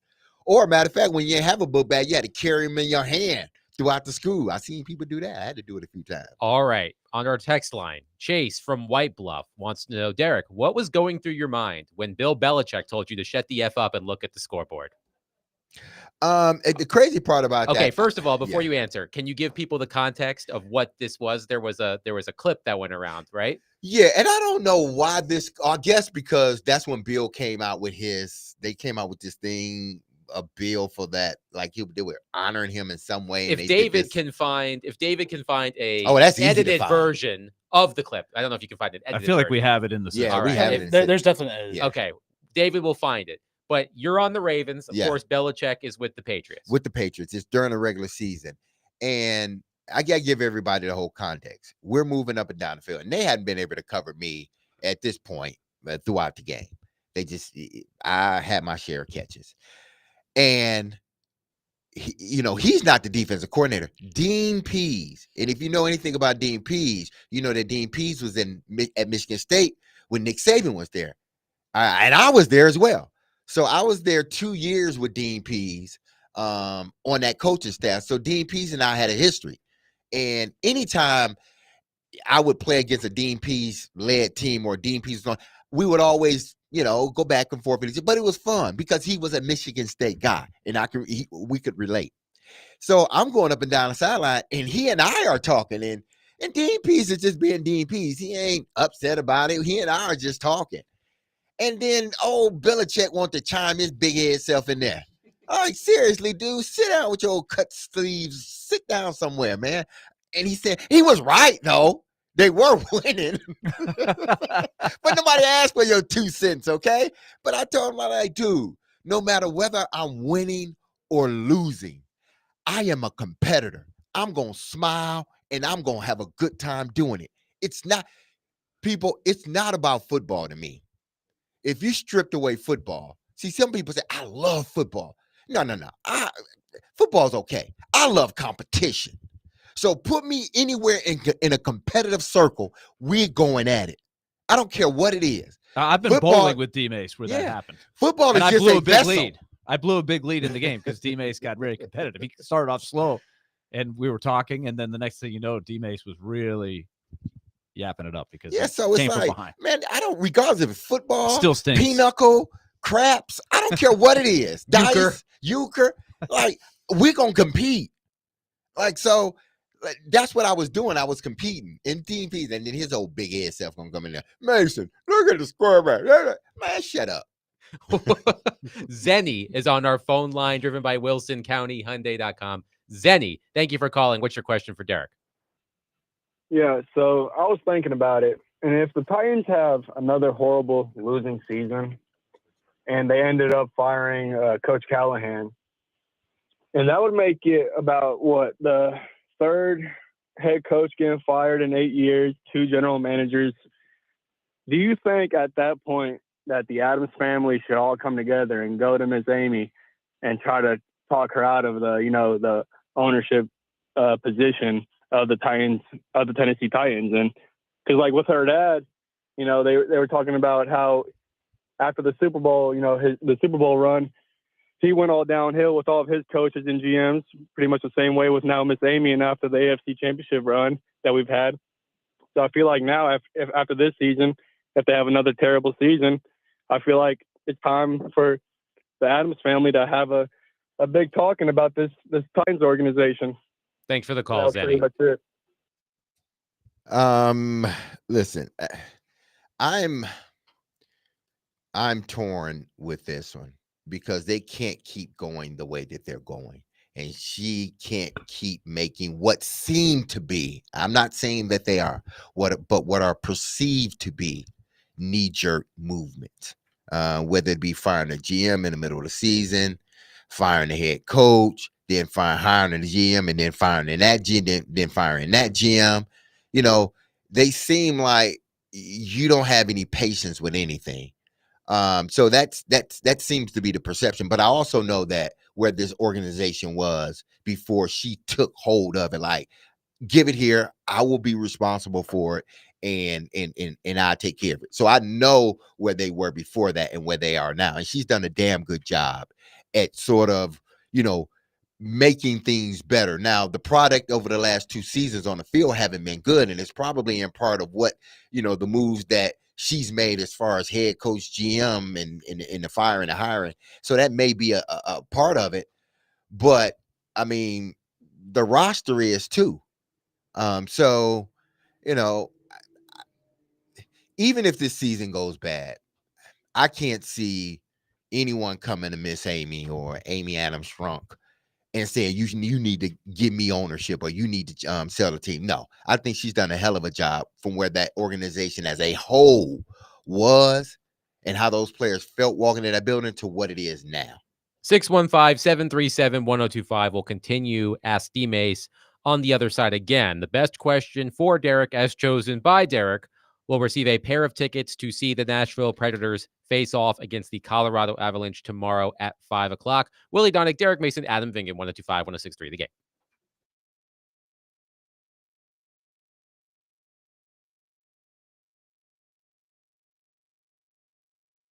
Happy Friday, everyone. This is Derek Mason, D Mace to all of you. And you've heard me tell you about Dr. Lodge and his staff at Cool Springs MD for some time. If you set out to lose weight, chances are it's not your first time setting the resolution to shed some extra pounds only to face disappointment. But at Cool Springs MD, Dr. Lodge and his staff and his team understands the frustration of this cycle, and that is why they offer a different approach to weight loss. Their comprehensive weight loss program is led by Dr. Jeffrey Lodge and addresses the root cause of weight gain with tailored nutrition, exercise, blood test supplements, and more. They will customize a program specific to you and you only. So connect with Dr. Lodge at CoolSpringsMD.com today to schedule your appointment for a personalized weight loss plan just for you. That's Cool Springs MD, where your weight loss journey becomes a success story.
Having a foul on my face all day, coach. Mason, will ya? Why don't we talk after the game? All right, just up. Can you look at the scoreboard? There it was. He was right about that. We were losing. Derek Mason v. Bill Belichick. Place your bets. Willie Yeah. Donick, Derek Mason, Adam Vingan here with you. Part 2 of Ask D-Mace. Let's get to Eric in Nashville on our phone line, driven by Wilson County Hyundai.com. Eric, thank you for calling. Please go ahead. Hey guys, thanks for taking my call. Of course. I have a quick little story first, if you don't mind. Just kind of a throwback to last week when Derek told his story about shooting the basket in the wrong hoop. Yeah, sure. Yes. Bad memories. Kind of a similar story. So, but this was in football when I was like a sophomore in high school. Like I was the second string running back on our varsity team, and then the starter on the JV team. And so we were in a JV game, and we were up by probably 4 or 5 touchdowns, and I'd already scored like 3 or 4. I don't remember. He just had run all over the field, and coach was like, "Gonna run you one more series and then take you out." So very first play, we had 85 yards to go, and take a toss around the left end. Had like one guy to beat, got around him, and then it's just open grass all the way to the end zone. Get about to the other 35, 40-yard line, and just all of a sudden I just fumbled. Just the ball, I just, like, it came loose, and I like threw it over my shoulder basically. And so like by the time I got turned around, the guy who was chasing me was like on top of it. And like it's like you hear the crowd going from to oh, and so that's my embarrassment. Football follies. That was a good one. Yes. So D-Mace, if you could pick any like historic college football team to be a part of, like who would you go with? Thanks for the call, Eric. Oh man, I believe So you can be specific, like the 1996 so-and-sos. I would be a part because listen, there are a lot of great teams out there. I understand it, but I'm green and white all the way. I bleed green and white all the way. So I'm sticking with my Spartans. I would be a part of that team that was that went to the first ever new format to the college football tournament when they played Alabama, and they got mollywopped. I was there. I was in Dallas. With my son. Yeah, I was in Dallas. I didn't go to your game. I went to the Predators game. They equally got smoked that same night by the Stars. Yeah, so I would love to be a part of that team because it's an alma mater. Playing in a big game like that, and then playing against a guy that coached at the university that you know, at Michigan State, that was playing Alabama. So that would be a game. And I know that may not be exciting to everyone else, but I'm thinking about it from the standpoint of, you know, I bleed green and white. So which year, or either the Rose Bowl year they went and they won the Rose Bowl with Andre Rison and those guys. So be a part of that team, or the team that went to the first ever new format of the college football playoffs. Andrew from Dover on our text line says, with your love for the NBA and Nashville, if Nashville placed a bid for a team and you were one of the co-owners to get it here, who would you hire as your GM, your coach, and what would you name the team? Gosh, that's hard because I don't know many GMs in the league. I would try to, you know. What about the Dallas Mavericks GM? What about him? How about Nico Harrison? Yeah, I take. He might be looking for a job. Yeah, he may be looking for a job after trading away Luka Doncic. Luka Doncic, yeah. So he may be looking for a job pretty soon here. They're gonna run him out. So somebody like that has a long history of acquiring talent, and not just acquiring talent. You know, finding a way with the coach to make sure that talent produces on the court. So somebody like him. Now, what the name would be? It would be here in Nashville. So, you know, I like for some reason, I don't know, it just came to my head, and it may be as cheesy as anything. Would it be, it couldn't be plural. I guess it could be Nashville Music. I don't know. It sounds cheesy. You know what? There was a women's professional team years ago, Uh-huh. and they were called the Nashville Noise. Yeah, see, in mine, And they would it's play their cheesy. theme song was "Come On, Feel the Noise." And that it just Twisted didn't Sister? Quite, Is that yeah, Twisted Sister? Yeah. Yes. No, it's Quiet Riot. It's Quiet actually- Riot. yeah. Twisted Sister, Same Quiet era. Riot. Yeah. Yeah, same era. I'm getting my Hair hair metal. metal bands mixed up. Yes. It So didn't that- quite go over Yeah. that great. So that would be an interesting one. Like, what would the name be? Nashville, whatever, or would I call it? I couldn't call it the Tennessee because you got Duval. You got no. I think you need it to be regional And with Memphis local. already being exactly, in the league, and with you Memphis need to being be- in the league, it so would have has to be Nashville. Nashville. So Nashville. Nashville Notes. I was just thinking that too. The Nashville Notes. Oh. But would it be in line with the Utah Jazz? And you already have the Nashville Sounds, so that's kind of the same theme with the Yeah. guitar and everything like that. So do you have to kind of shake it up and just not do music? Yeah. It's always a don't know. tough one. Yeah, that's Man, a tough one. D-Mace, this is a great nostalgic. We get nostalgic on Ask D-Mace. When you guys were the Tennessee Oilers, Mhm. I promise you, we must have had 5,000 different calls over about a 2-year period of people suggesting a new name. Hey, I got a nickname for the new team. Because at first it was like, hey, they got to change the name. Right. Oilers isn't going to fly. We need our own name. When the Steelers. Then they announced, Bud Adams announces that in a year, it's going to be a new name. And the fans are going to have a say. So our show was the absolute number one place where you could call and throw your name. We got people sending stuff to the radio station. We had people sending helmets with a logo on it and everything. And I was like, you guys, we've got to move on. Like they're going to decide what it is. But it was everything from Copperheads to Thunder to Tornadoes and everything. So it is. I could say the Nashville Thunder, but you already got the Oklahoma City Thunder. Right. Nashville Tornadoes. But all I'm saying is be careful. Don't Yeah. open the can of worms unless you wanted to spend every day. Hey guys, I got a nickname for the team. Like, please, we wish. Could we get it paid $1 by everybody who calls the show and has a suggestion? Because we could have made a nice little side amount of money there. Yeah. One person suggests the Nashville Hangovers. What would be the logo? Some You don't drunk wanna person know. Stumbling. Oh man. Zach Galifianakis, his mug, A puddle of vomit, perhaps, Oh man. Nice. in the shape of an N. What color would that be? Green, It'd be a Nashville little Would it be the brown, lemon a little lime? green. lemon lime, Green or yellow?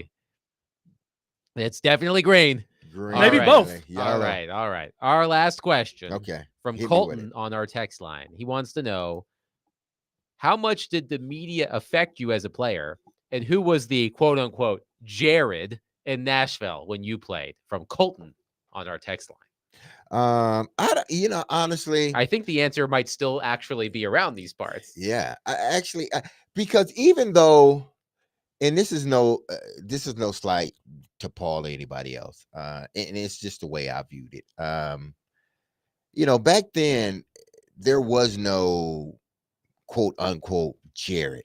I don't think It was a different time for sports it talk was a radio. different time it was for in sports its talk. infancy at that point. Exactly. And we were a new team. You got to understand, man, we hit the ground running. Once we opened that stadium, there wasn't much bad talk after that. no. So you couldn't have these, hot takes in regard to how the team was doing or not doing. Yeah, we did have a year in there where we didn't do so well, but we were either the first 2 years we were 8-8 competitive, and it came down to the last couple of games that we didn't make the playoffs, especially that 98 season.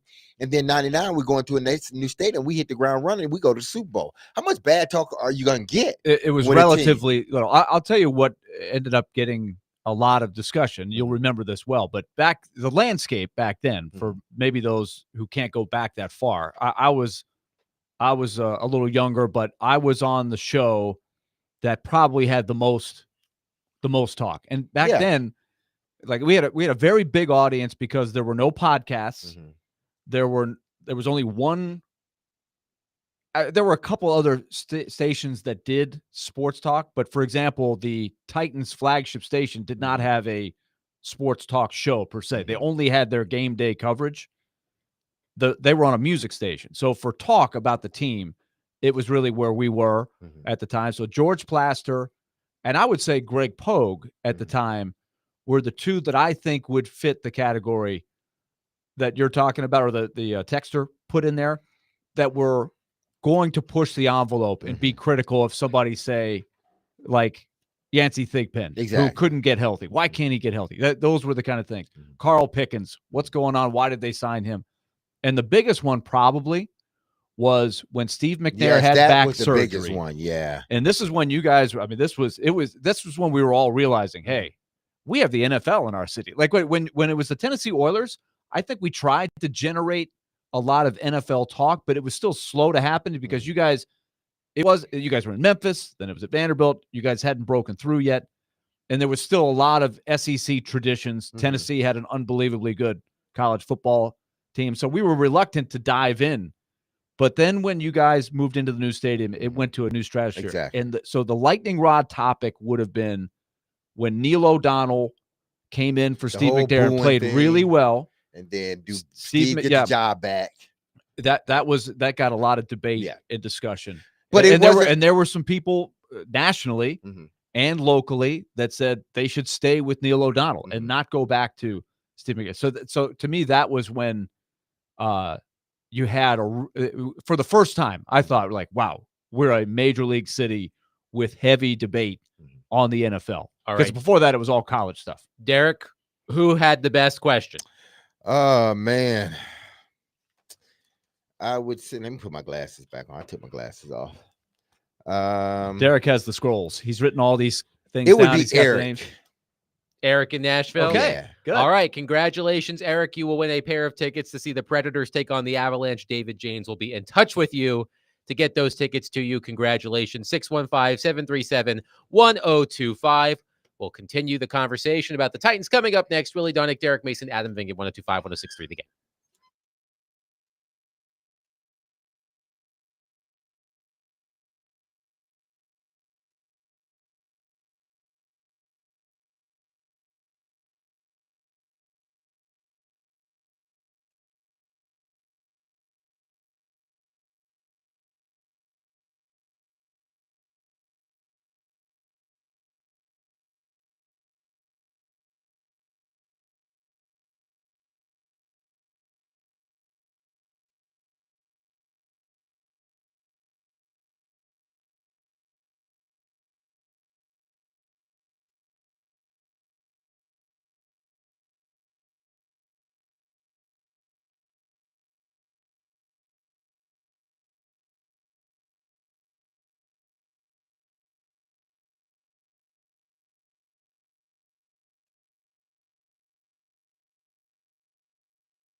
D. Mace Finn, Gnadonic, 102.5, 106.3 The Game.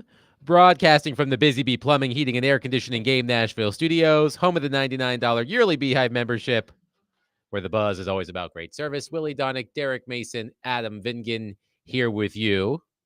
The NFL Scouting Combine starts next week, sometimes known as the Underwear Olympics. But after a bit of a reprieve in the NFL calendar, things get hot and heavy again next week. So what I decided to do this morning, leading into the NFL Combine, I just looked at some mock drafts from notable analysts just to get a sense of where they see things entering the scouting combine.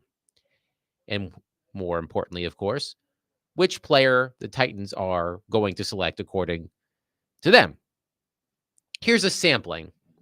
Daniel Jeremiah from the NFL has the Titans taking in his latest mock draft Abdul Carter, Field Yates of ESPN, Travis Hunter, Trevor Sikkema, the lead NFL draft analyst at Pro Football Focus, Abdul Carter, Nick Baumgartner from The Athletic, Abdul Carter, Todd McShay, who has reemerged with the Ringer. We knew him from his time at ESPN, but Todd McShay is back doing a podcast with the Ringer, and we'll hear something from Todd McShay later in this hour.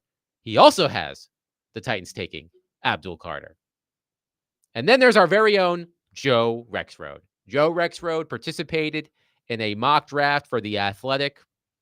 He was in charge of the Titans, being the Nashville-based reporter for The Athletic. Joe Rexrode took Travis Hunter at the top of the draft, and this morning, Joe Rexrode explained why he did that in the mock draft. This is someone that, if he is what I think he is, he's going to be with you for a decade, and he's going to be one of the best. Think of what Jalen Ramsey, even for a few years, was.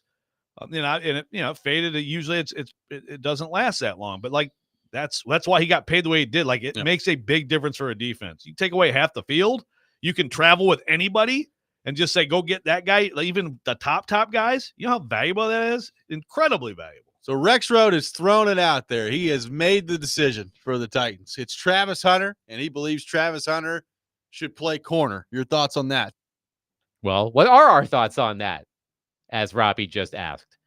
Joe Rexrode taking Travis Hunter in the Athletics mock draft exercise. That was his explanation. What do you guys think of that? Again, I don't see nothing. There's not much pushback I can give you with drafting Travis Hunter number 1 overall, because we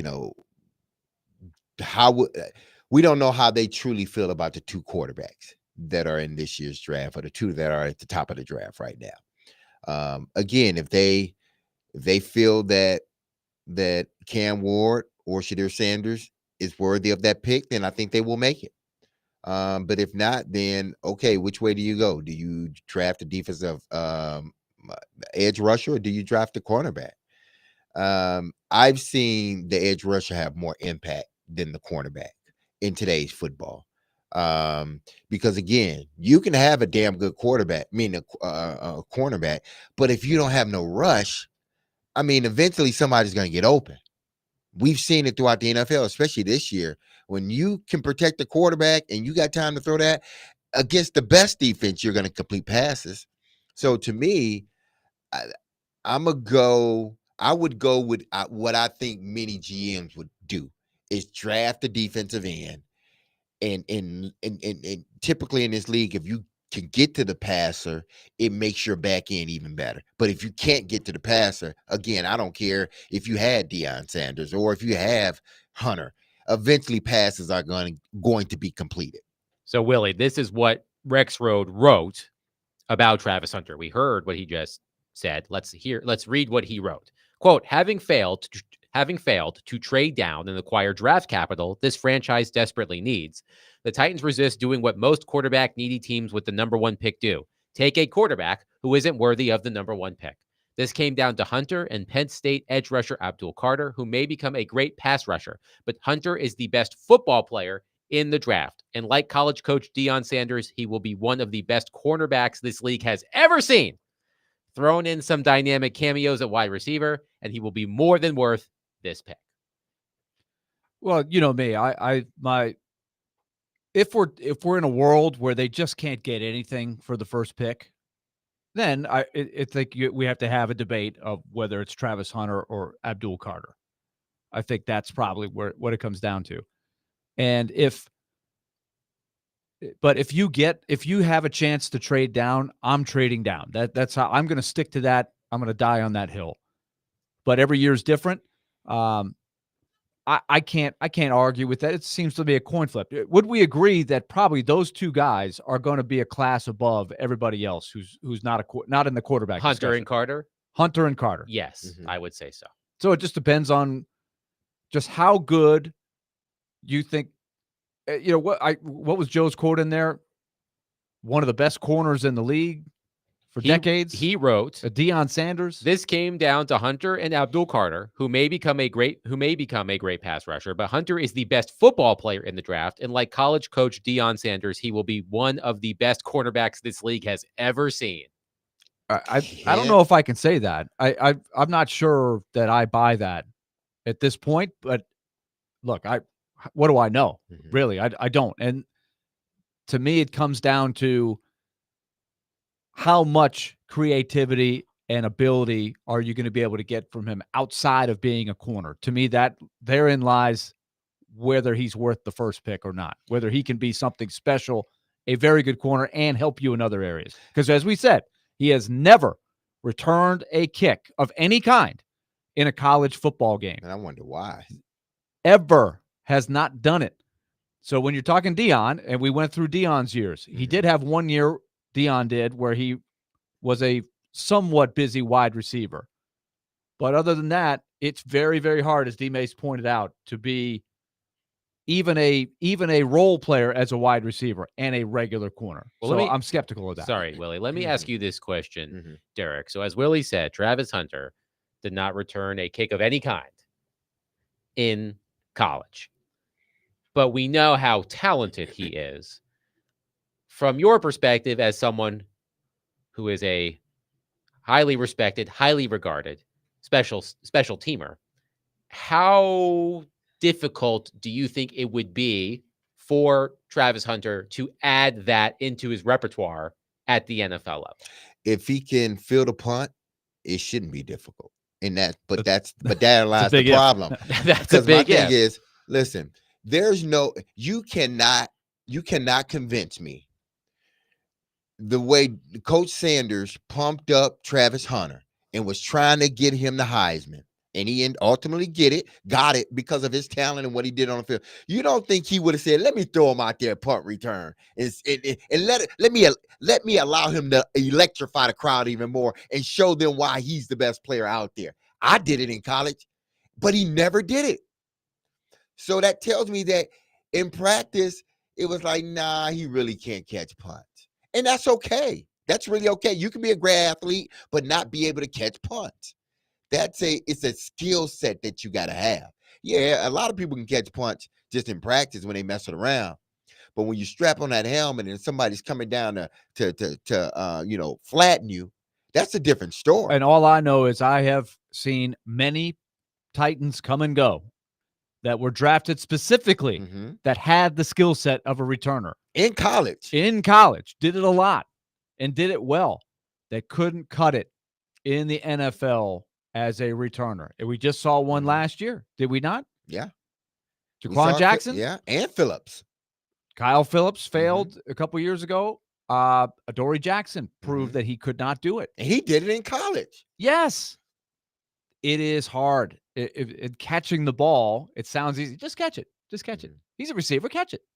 It's not that easy. It's not. Listen, my thing is with Travis Hunter is this, and Abdul Carter, and everybody. I don't know why. Now, again, if you're just picking the best athlete, because we've had that discussion. If you want to draft Travis Hunter, you just draft him as an athlete. That's why you're drafting the number one, because he can play defense and he can give you a little bit of offense. But if you're saying I'm drafting him because he's going to be my number one corner. I'm drafting Will John. I'm drafting Will Johnson. That's who I'm drafting. He's the best natural corner in this year's draft. Will he turn out to be that once they get in NFL? I don't know. But it seems like it's trending that he will be. So if I'm drafting like a guy that's going to be a shutdown guy, I am drafting him first over Travis Hunter. But I'm drafting Travis Hunter first over everybody because he's a natural athlete. But if it's between Abdul Carter and Travis Hunter, everybody draft your DN. See what Michael Parsons has done for that defense. See what a lot of these rush ends they get to the quarter. Ask those defensive backs how much they appreciate. Go no further. Ask who did they bring here last year from? Why am I this name escaping me right now? The L'Jarius Sneed. Ask L'Jarius Sneed not having the defensive lineman that he had in Kansas City. How much more, how much that favored him. And we got Jeffrey Simmons. So to me, that rush in, man, you get you a guy that is putting pressure on the quarterback, that's going to get you 12 to 15 sacks per year. That's the guy I want. I don't want the cornerback, even though he may end up being a great player. But if we're talking about both of them going to be great, give me the defensive end. 615-737-1025. Your thoughts on Joe Rexrode selecting Travis Hunter in the Athletics mock draft exercise. The mock drafts, the latest mock drafts that I looked at before today's show, either had the Titans taking Abdul Carter or Travis Hunter. No quarterbacks from what I've seen. 615-737-1025. We'll continue this conversation next. Willie Donick, Derek Mason, Adam Vingan, 1025, 1063, The Game.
Here's what I'm hearing, okay?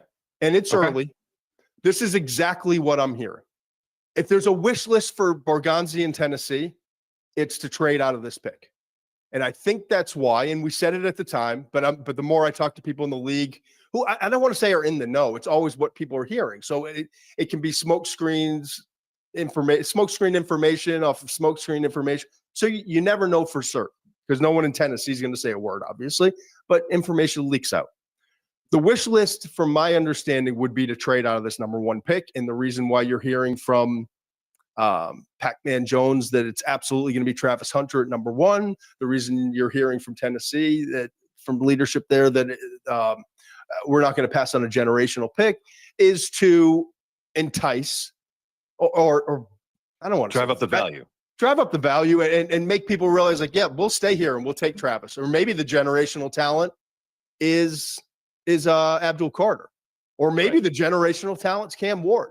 We're not telling you who we think the generational talent is. So there are 3 generational talents by that definition. Yeah. You can't say generational every year. By Yes. definition, it's not generational. Especially if there's 3 in the same class, you can't do that. It's not That's a generational take, Willie. This is why we have banned that That's word. why the word has been banned on our program. Absolutely. But that was Todd McShay on his new podcast. Todd McShay, formerly of ESPN, now as part of the Ringer network of podcasts. That was Todd McShay talking about what he's hearing about the Tennessee Titans in his first mock draft exercise, in which he did not execute any mock trades. He had the Titans taking Abdul Carter. But generational, whatever, misuse aside, Willie, what did you think of McShay's take there? I think he points out an important, a big part of the equation that I mentioned in past. Look, I'll probably say it 25 more times. I'm already getting tired of talking about this every day. Honestly, this is what you do when you have the first pick. I do think creating allure and creating the belief that you will pick first, because if it gets out, they want to trade the pick. They want to trade the pick, which I want them to do. That deflates the value of that pick. You have to, it's like a pitcher. I learned in The Art of Pitching by Tom Seaver when I was 13 years old, a very, very good book to me. I think it still stands today, even though there's been so much that's been learned about how to pitch. But Tom Seaver's philosophy was no matter what your off-speed pitches are, every pitch you throw, you have to create the illusion to the batter that the fastball is coming. So that has to be the baseline thinking of a hitter, or else your fastball is devalued big time. So the analogy is you have to create, even if it's an illusion, you have to create the belief that you will pick the first pick, regardless of who you think that first pick is and whether he's actually, quote, the G word, which we're not going to say. No, we're not. But so D-Mace and I were talking philosophically. I think Abdul Carter would be the guy I would lean to as the first pick, especially when you put him, you can envision him on a defensive line alongside of Sweat, Simmons, and a pretty good edge rusher on the other side in Landry. I think you could create a nucleus of a good front four. And we saw in the Super Bowl, if you can get to the quarterback with 4, the rest of your team becomes a lot better.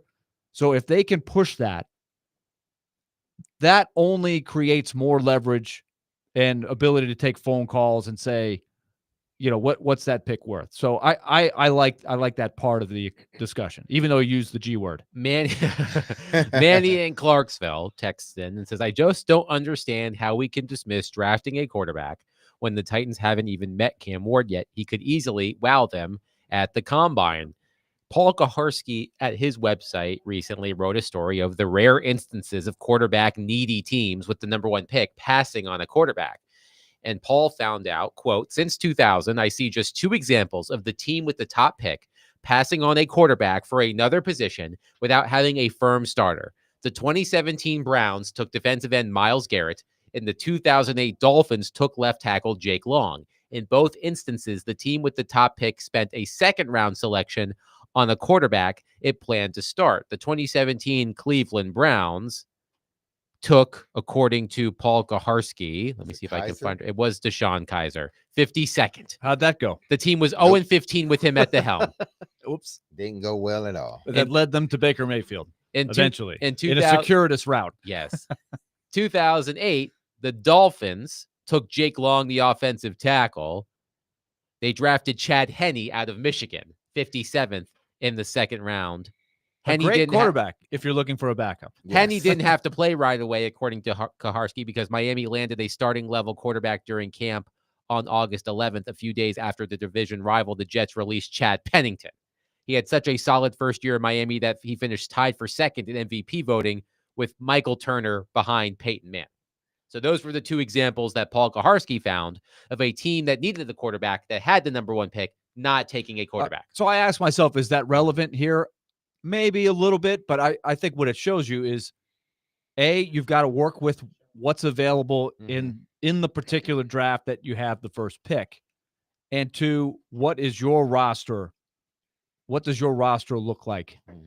And so I keep coming back to the same thing. They need so many things. If they put a rookie quarterback, you have to really think this guy is special to pick him first, because he's going to go into a very, very tough situation where you do not have a lot of support around that quarterback. That could be disastrous.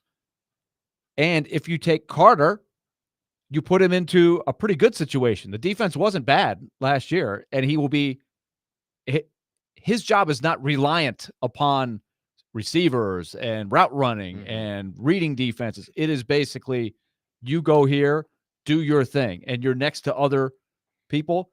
That, to me, is a better utilization of that pick.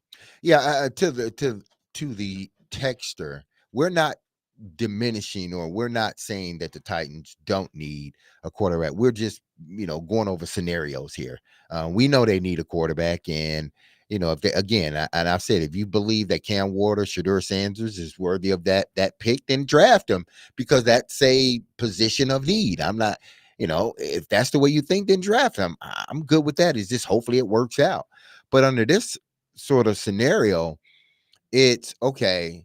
Travis Hunter, Abdul Carter. If you don't go to a quarterback route and you can't move out of that spot, then to me, again, and I'm taking the rush in because I have seen throughout history they make the impact for them.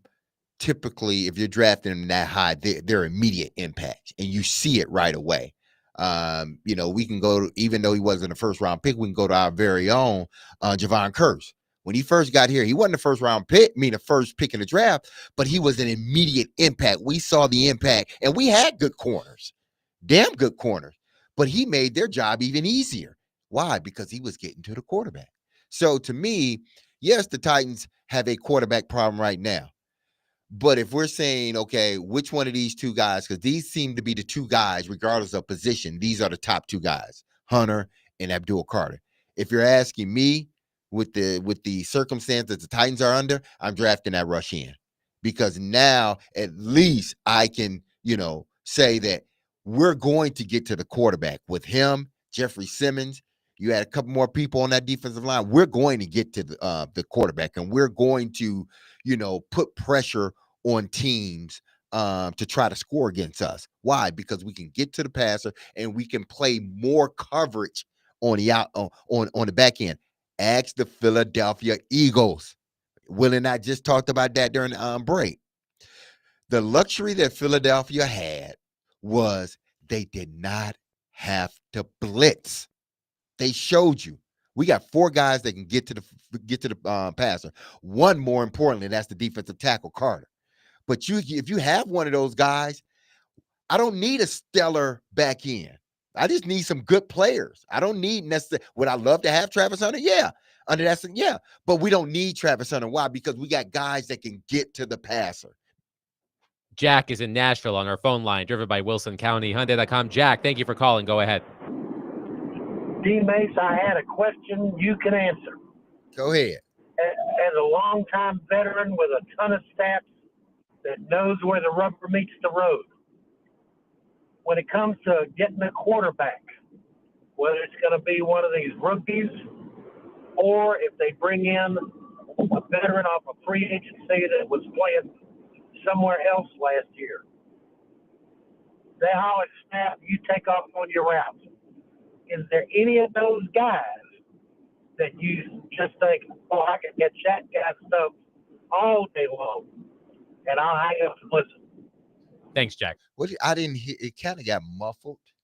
I didn't hear the actual. I heard parts of the I know. question. Well, I couldn't hear what the very last part of it. He And broke because up a that little was the crux of the question, the last part, and it kind of went out. It was muffled. I didn't Jack, even if you're hear it. listening, Yeah. call back. David will relay what you asked because we Exactly. wanted to make sure we answer your question. One texter said, if you take Carter with the number 1 pick, he better be as good or better than Javon Curse. Isn't that why you take him at number 1? Because you feel he will be. That's all I'm saying. Anytime you pick. Yeah. Okay. Javon Curse was what, the 15th or 16th pick? Mm-hmm. You could say that about it every pick you've ever made. Yeah. He better be like if you're gonna he's draft higher that than- guy higher, he better Javon be Curse, what was his nickname? Freak. Are all three of us freaks? Is David a freak? Not everybody's a freak. Depends on your definition of what a freak is. He is by definition a freak, and that is what I mean, you hope we that may Abdul be a- Carter He is. may be a freak in a different sense of the word, Right. But Derek gets it. Derek knows what I'm talking about. We at Vanderbilt, there was such a thing that the football team hosted called the freak. I'm I'm not gonna say it. Okay. That was. I don't want to get anybody in trouble. It was fun. It wasn't sinister or anything. It was just, Oh man, it was just fun. we had a good time. Oh my goodness. There was all. It was no Oh, man. nothing shady. It was just fun. It was fun. So what you saying is you were. I'm not saying anything. I'm not going there. Hey, I'm not Theater getting of the mind. I'm This not is radio. getting socked in the jaw by Aaron or anybody else. I am not saying anything. I'm leaving it alone. Oh my goodness. All right, let's steer this. Let's steer this Good radio music. show But yes, Javon. back on the road. Yes. If you drafted Abdul Carter, if you drafted Abdul Carter number 1, yes, you would assume, one would think, just like everybody else that is thinking, this guy's gonna be damn good, man. That's what you hope that Yes, anybody. that's you what pick. everybody's thinking. Can we just right now decide that let's have an old school don't be that guy. Okay. Okay, so Can we just not have the callers all the time go, if you draft this guy at number 1 or number 7, he better be awesome. He better be a freak. He better be an all pro. He better be a star.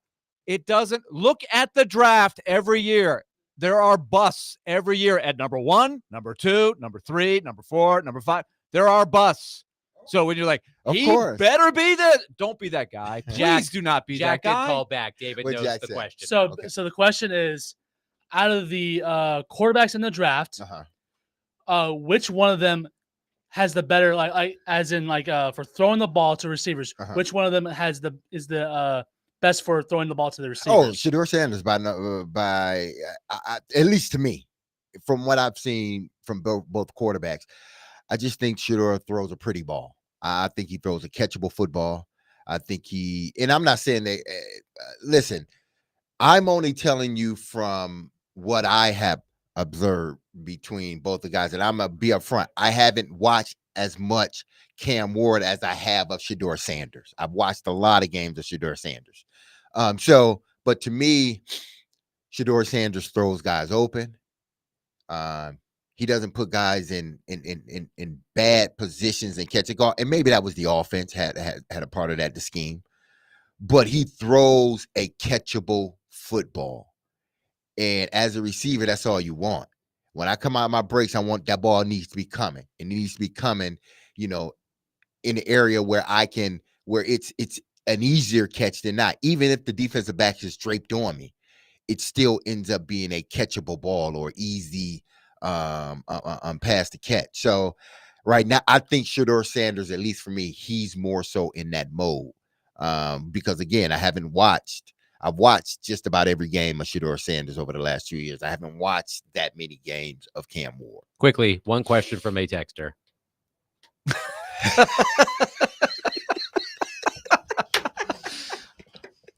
I'm not saying this song was played at these functions I was thinking back on, but I'm not saying it wasn't played. Oh my goodness. I'm learning a lot about Willie today. The question quickly, if Travis Hunter played only receiver or cornerback in college, would he be the number 1 overall pick? The texter says no.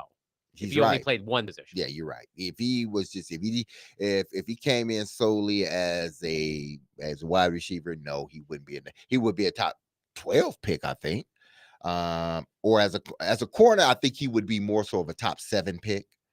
As a receiver, I think he's a top 12 pick. So you're probably right. He's still not a number 1 pick if you're trying to, and that's why I said if you're picking him as an athlete, then okay. But you better get some, you better play him in the sense where you can kind of get what you want out of him, at least early. But if you're saying, no, I just want him to be my wide receiver, then I'm not drafting him as my first wide receiver, and I'm not drafting him as my first corner. He's my second corner and my second wide receiver. So that's just me. 615-737-1025. We'll wrap up the show as we do every week with Take It to the Bank with our friends at F&M Bank. Freaky Willie D, Derek Mason, Adam Vingan, 1025, 1063, The Game.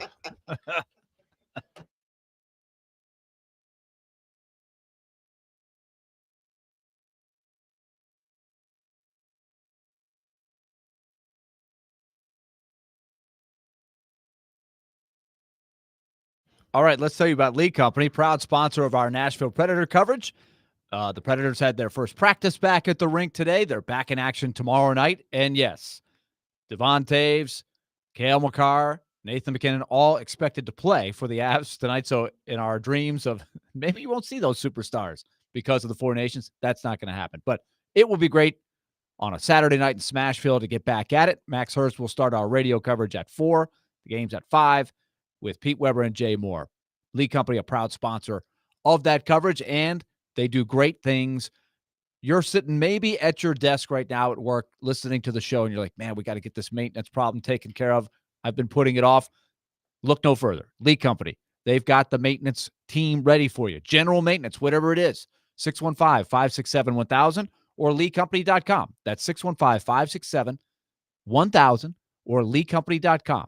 Lee Company, in business since 1944. They'll take care of your needs when it comes to your home or business with maintenance, plumbing, electric, heating, cooling. Proud sponsor, Nashville Predators.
D. Mace, Vingen, and Donick, 102.5, 106.3 The Game. Willie Donick, Derek Mason, Adam Vingen here with you. It's time to take it to the bank with F&M Bank. Customer community. F&M Bank, banking made easy on purpose. Make sure to visit one of their locations throughout Middle Tennessee and Southern Kentucky or online at myfmbank.com. David Janes lets us recap our selections from last week, but also you allowed us to pick a couple of things from the game last night, the Four Nations Face-Off Final. So let's recap all of it quickly. All right. So first and foremost, I'm going to start off with last week because I'm just going to start off with last week first. So first off, Adam, you said USA would beat Canada in Montreal. That happened. You said Forsberg with a goal. Forsberg did not get a goal against Sweden. You said Auburn beats Alabama. That did happen. But you said Darius Garland would win the 3-point contest, and that was to Tyler Hero. I think he finished in third, Garland. He was in the final round, but yes, he did not win. D-Mace, you said USA versus Canada would go to OT. That did not happen, even though you try to cheer for it very, very, very hardly on our group chat. It did not happen. You said Vandy would cover plus 12.5. That did happen. Yes. You said Chaz would have 17 or better. That did happen. Mm-hmm. And the best one of them all, you said Texas would win. Mm-hmm. And they did. Against Kentucky. Kentucky. You got, so first, I forgot, you got 6 points, and D-Mace, you got 9. And man, y'all are really close. I want to say that. But Adam, you still are in the lead with 131, and D-Mace, you have 130. Now, we haven't gotten to the points for yesterday, but as of right now, Adam, you're in the lead. Okay. Willie, you said 90 or better for the winner of Bama and Auburn. That did happen, so you got points for there. You said Swedish trio would combine for 2 or more points. That did not happen. You said Canada would win. That did not happen. You said Bama would win, and that did not happen.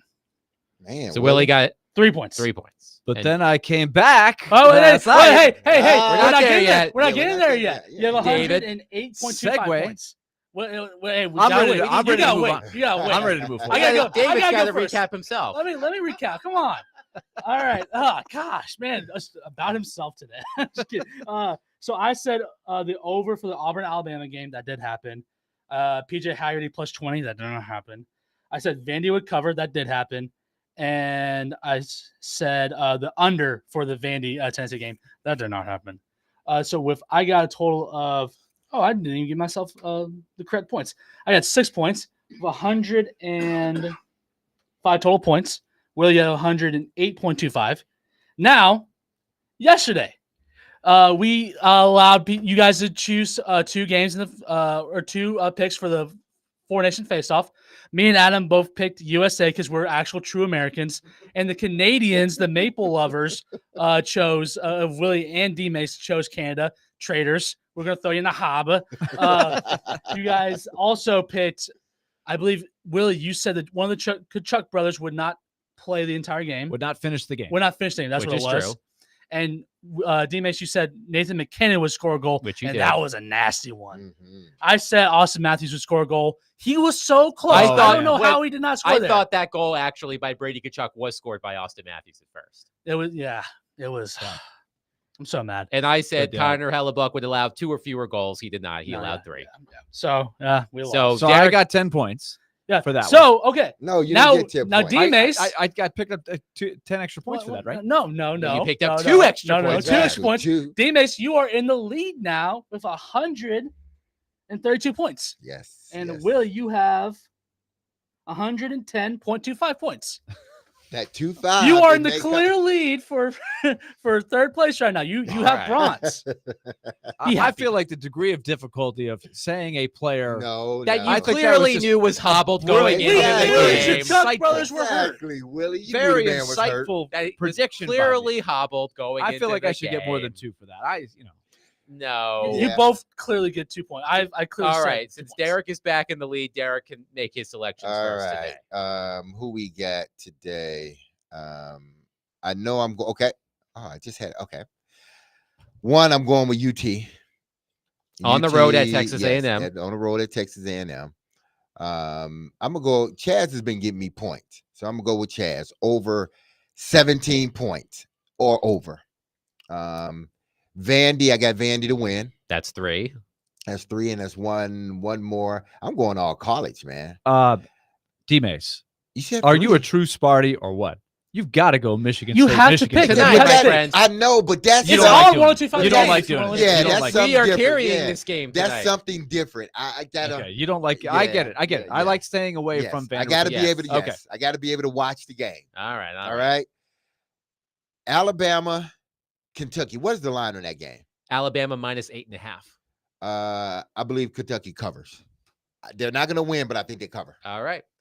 I am also keeping it all college basketball. Some tasty matchups, as Derek mentioned. Number 6 Tennessee at number 7 Texas A&M. I'm taking the Aggies. As I said earlier this week, Tennessee I feel like hasn't won too many of those big games against the top competition in the SEC, so I will take the Aggies at home.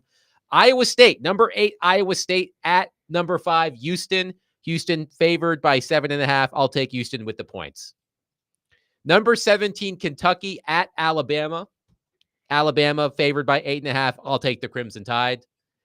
And this one I do have interest in. Number 18 Clemson at SMU. I am pulling for the upset. Give me the Mustangs over the Tigers at home. Very nice. Very nice. So is that my cue? That is your All right, cue. so you won't take your Sparties. No, I'm not. No, I'm not. I'm taking them, but I'm not. So I will pick it for you. I will say go green, go white. Now I'll say this. There we go. Michigan is really good. I've been watching. They have got 2 big guys that work very well together. That is a nightmare to guard, especially there. Michigan's favored by 3.5, but I just feel like this is going to be national TV. This is rivalry. I have faith in Izzo and company to keep it close, to keep it to be. That's going to go right down there. I think Michigan State plus 3.5 in that game. I'm also going to say this. Also tonight, and this is on Fox Sports 1, you've got a good matchup in the Big East. Villanova, I've been watching play. They've been playing pretty well lately. Their record isn't great. They've got Marquette coming in. Marquette's favored by only 1.5. I think Villanova will hold serve at home tonight on their home court. So that's 2. I will take in this afternoon's game over at Hawkins Field. St. Mary's is in town. St. Mary's, don't sleep on them. Here's one thing you need to know about Tim Corbin and his team. They do not play cupcakes in the preseason like some teams in the SEC, which I will not mention. When you see the score that's like 25-0 after 3 innings, Vanderbilt's not playing teams like that. So when you see, St. Mary's, St. Mary's is good. Vanderbilt will get a strikeout per inning in the game today. That's my 3rd call. And in the 4th call, I'm going to go tomorrow. Let's go into the SEC and let's take Buzz Williams and Texas A&M, who is an underdog at home against Tennessee, and I will take the Aggies in that one. I think Texas A&M is going to have a great atmosphere for that game. I'm a big fan of Buzz Williams. Those All are right, my David, you're up. All right, boys. I'm going to break this college thing up a little bit and go into the NBA. My Memphis Grizzlies play tonight against the Orlando Magic. I'm going Grizzlies, baby. We're going to we need this win. We had a terrible one last night against the Pacers, so we're going to come back and beat the Orlando Magic. I think I agree. I like the Tennessee versus Texas A&M game. I like the over in that game too, 130.5. I think I'm going to take the over in that game. And D-Mace, listen, brother. You better not do it. I am joining Willie. I'm choosing go green, go white, baby. I got you, D-Mace. I was about to say. We got you. I'll never cheer for that team. That team I'll never cheer for. I'm cheering for go green, go white, baby. I know you were worried there for a minute. Yes, I was about to say. Well, what is this gonna be, bud? So I like the what is it? Missouri had a big win against Alabama. I think Arkansas could be in upset territory with Mizzou. I am choosing Arkansas. And I think I'm going to go. Was that 3 or 4? I think that was 4. Was that? You had the over. You had the over. Yeah, never mind. Yeah, never mind. I'm good. Yeah, my bad. All right. Just want to make sure you don't sneak any of the extra picks in there. Listen, right. I am down, guys. I'm All down. right. Quickly, Willie, you're wearing your Mets shirt today. let's just give a quick shout out to the New York Yankees. They're now allowing Finally. well-groomed beards. Finally.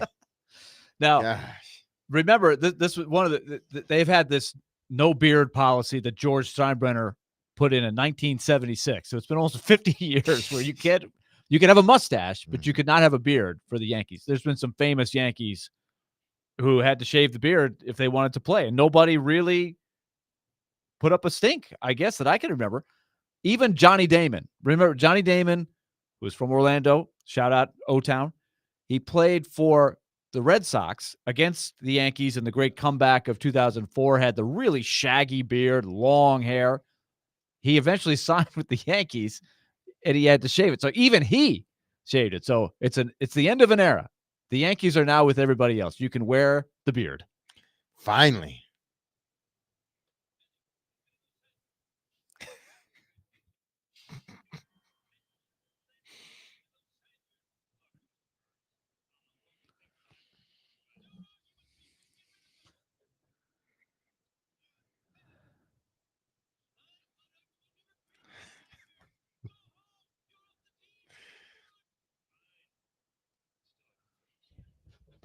I thought that would be a good way to end the week. A little Simpsons for you.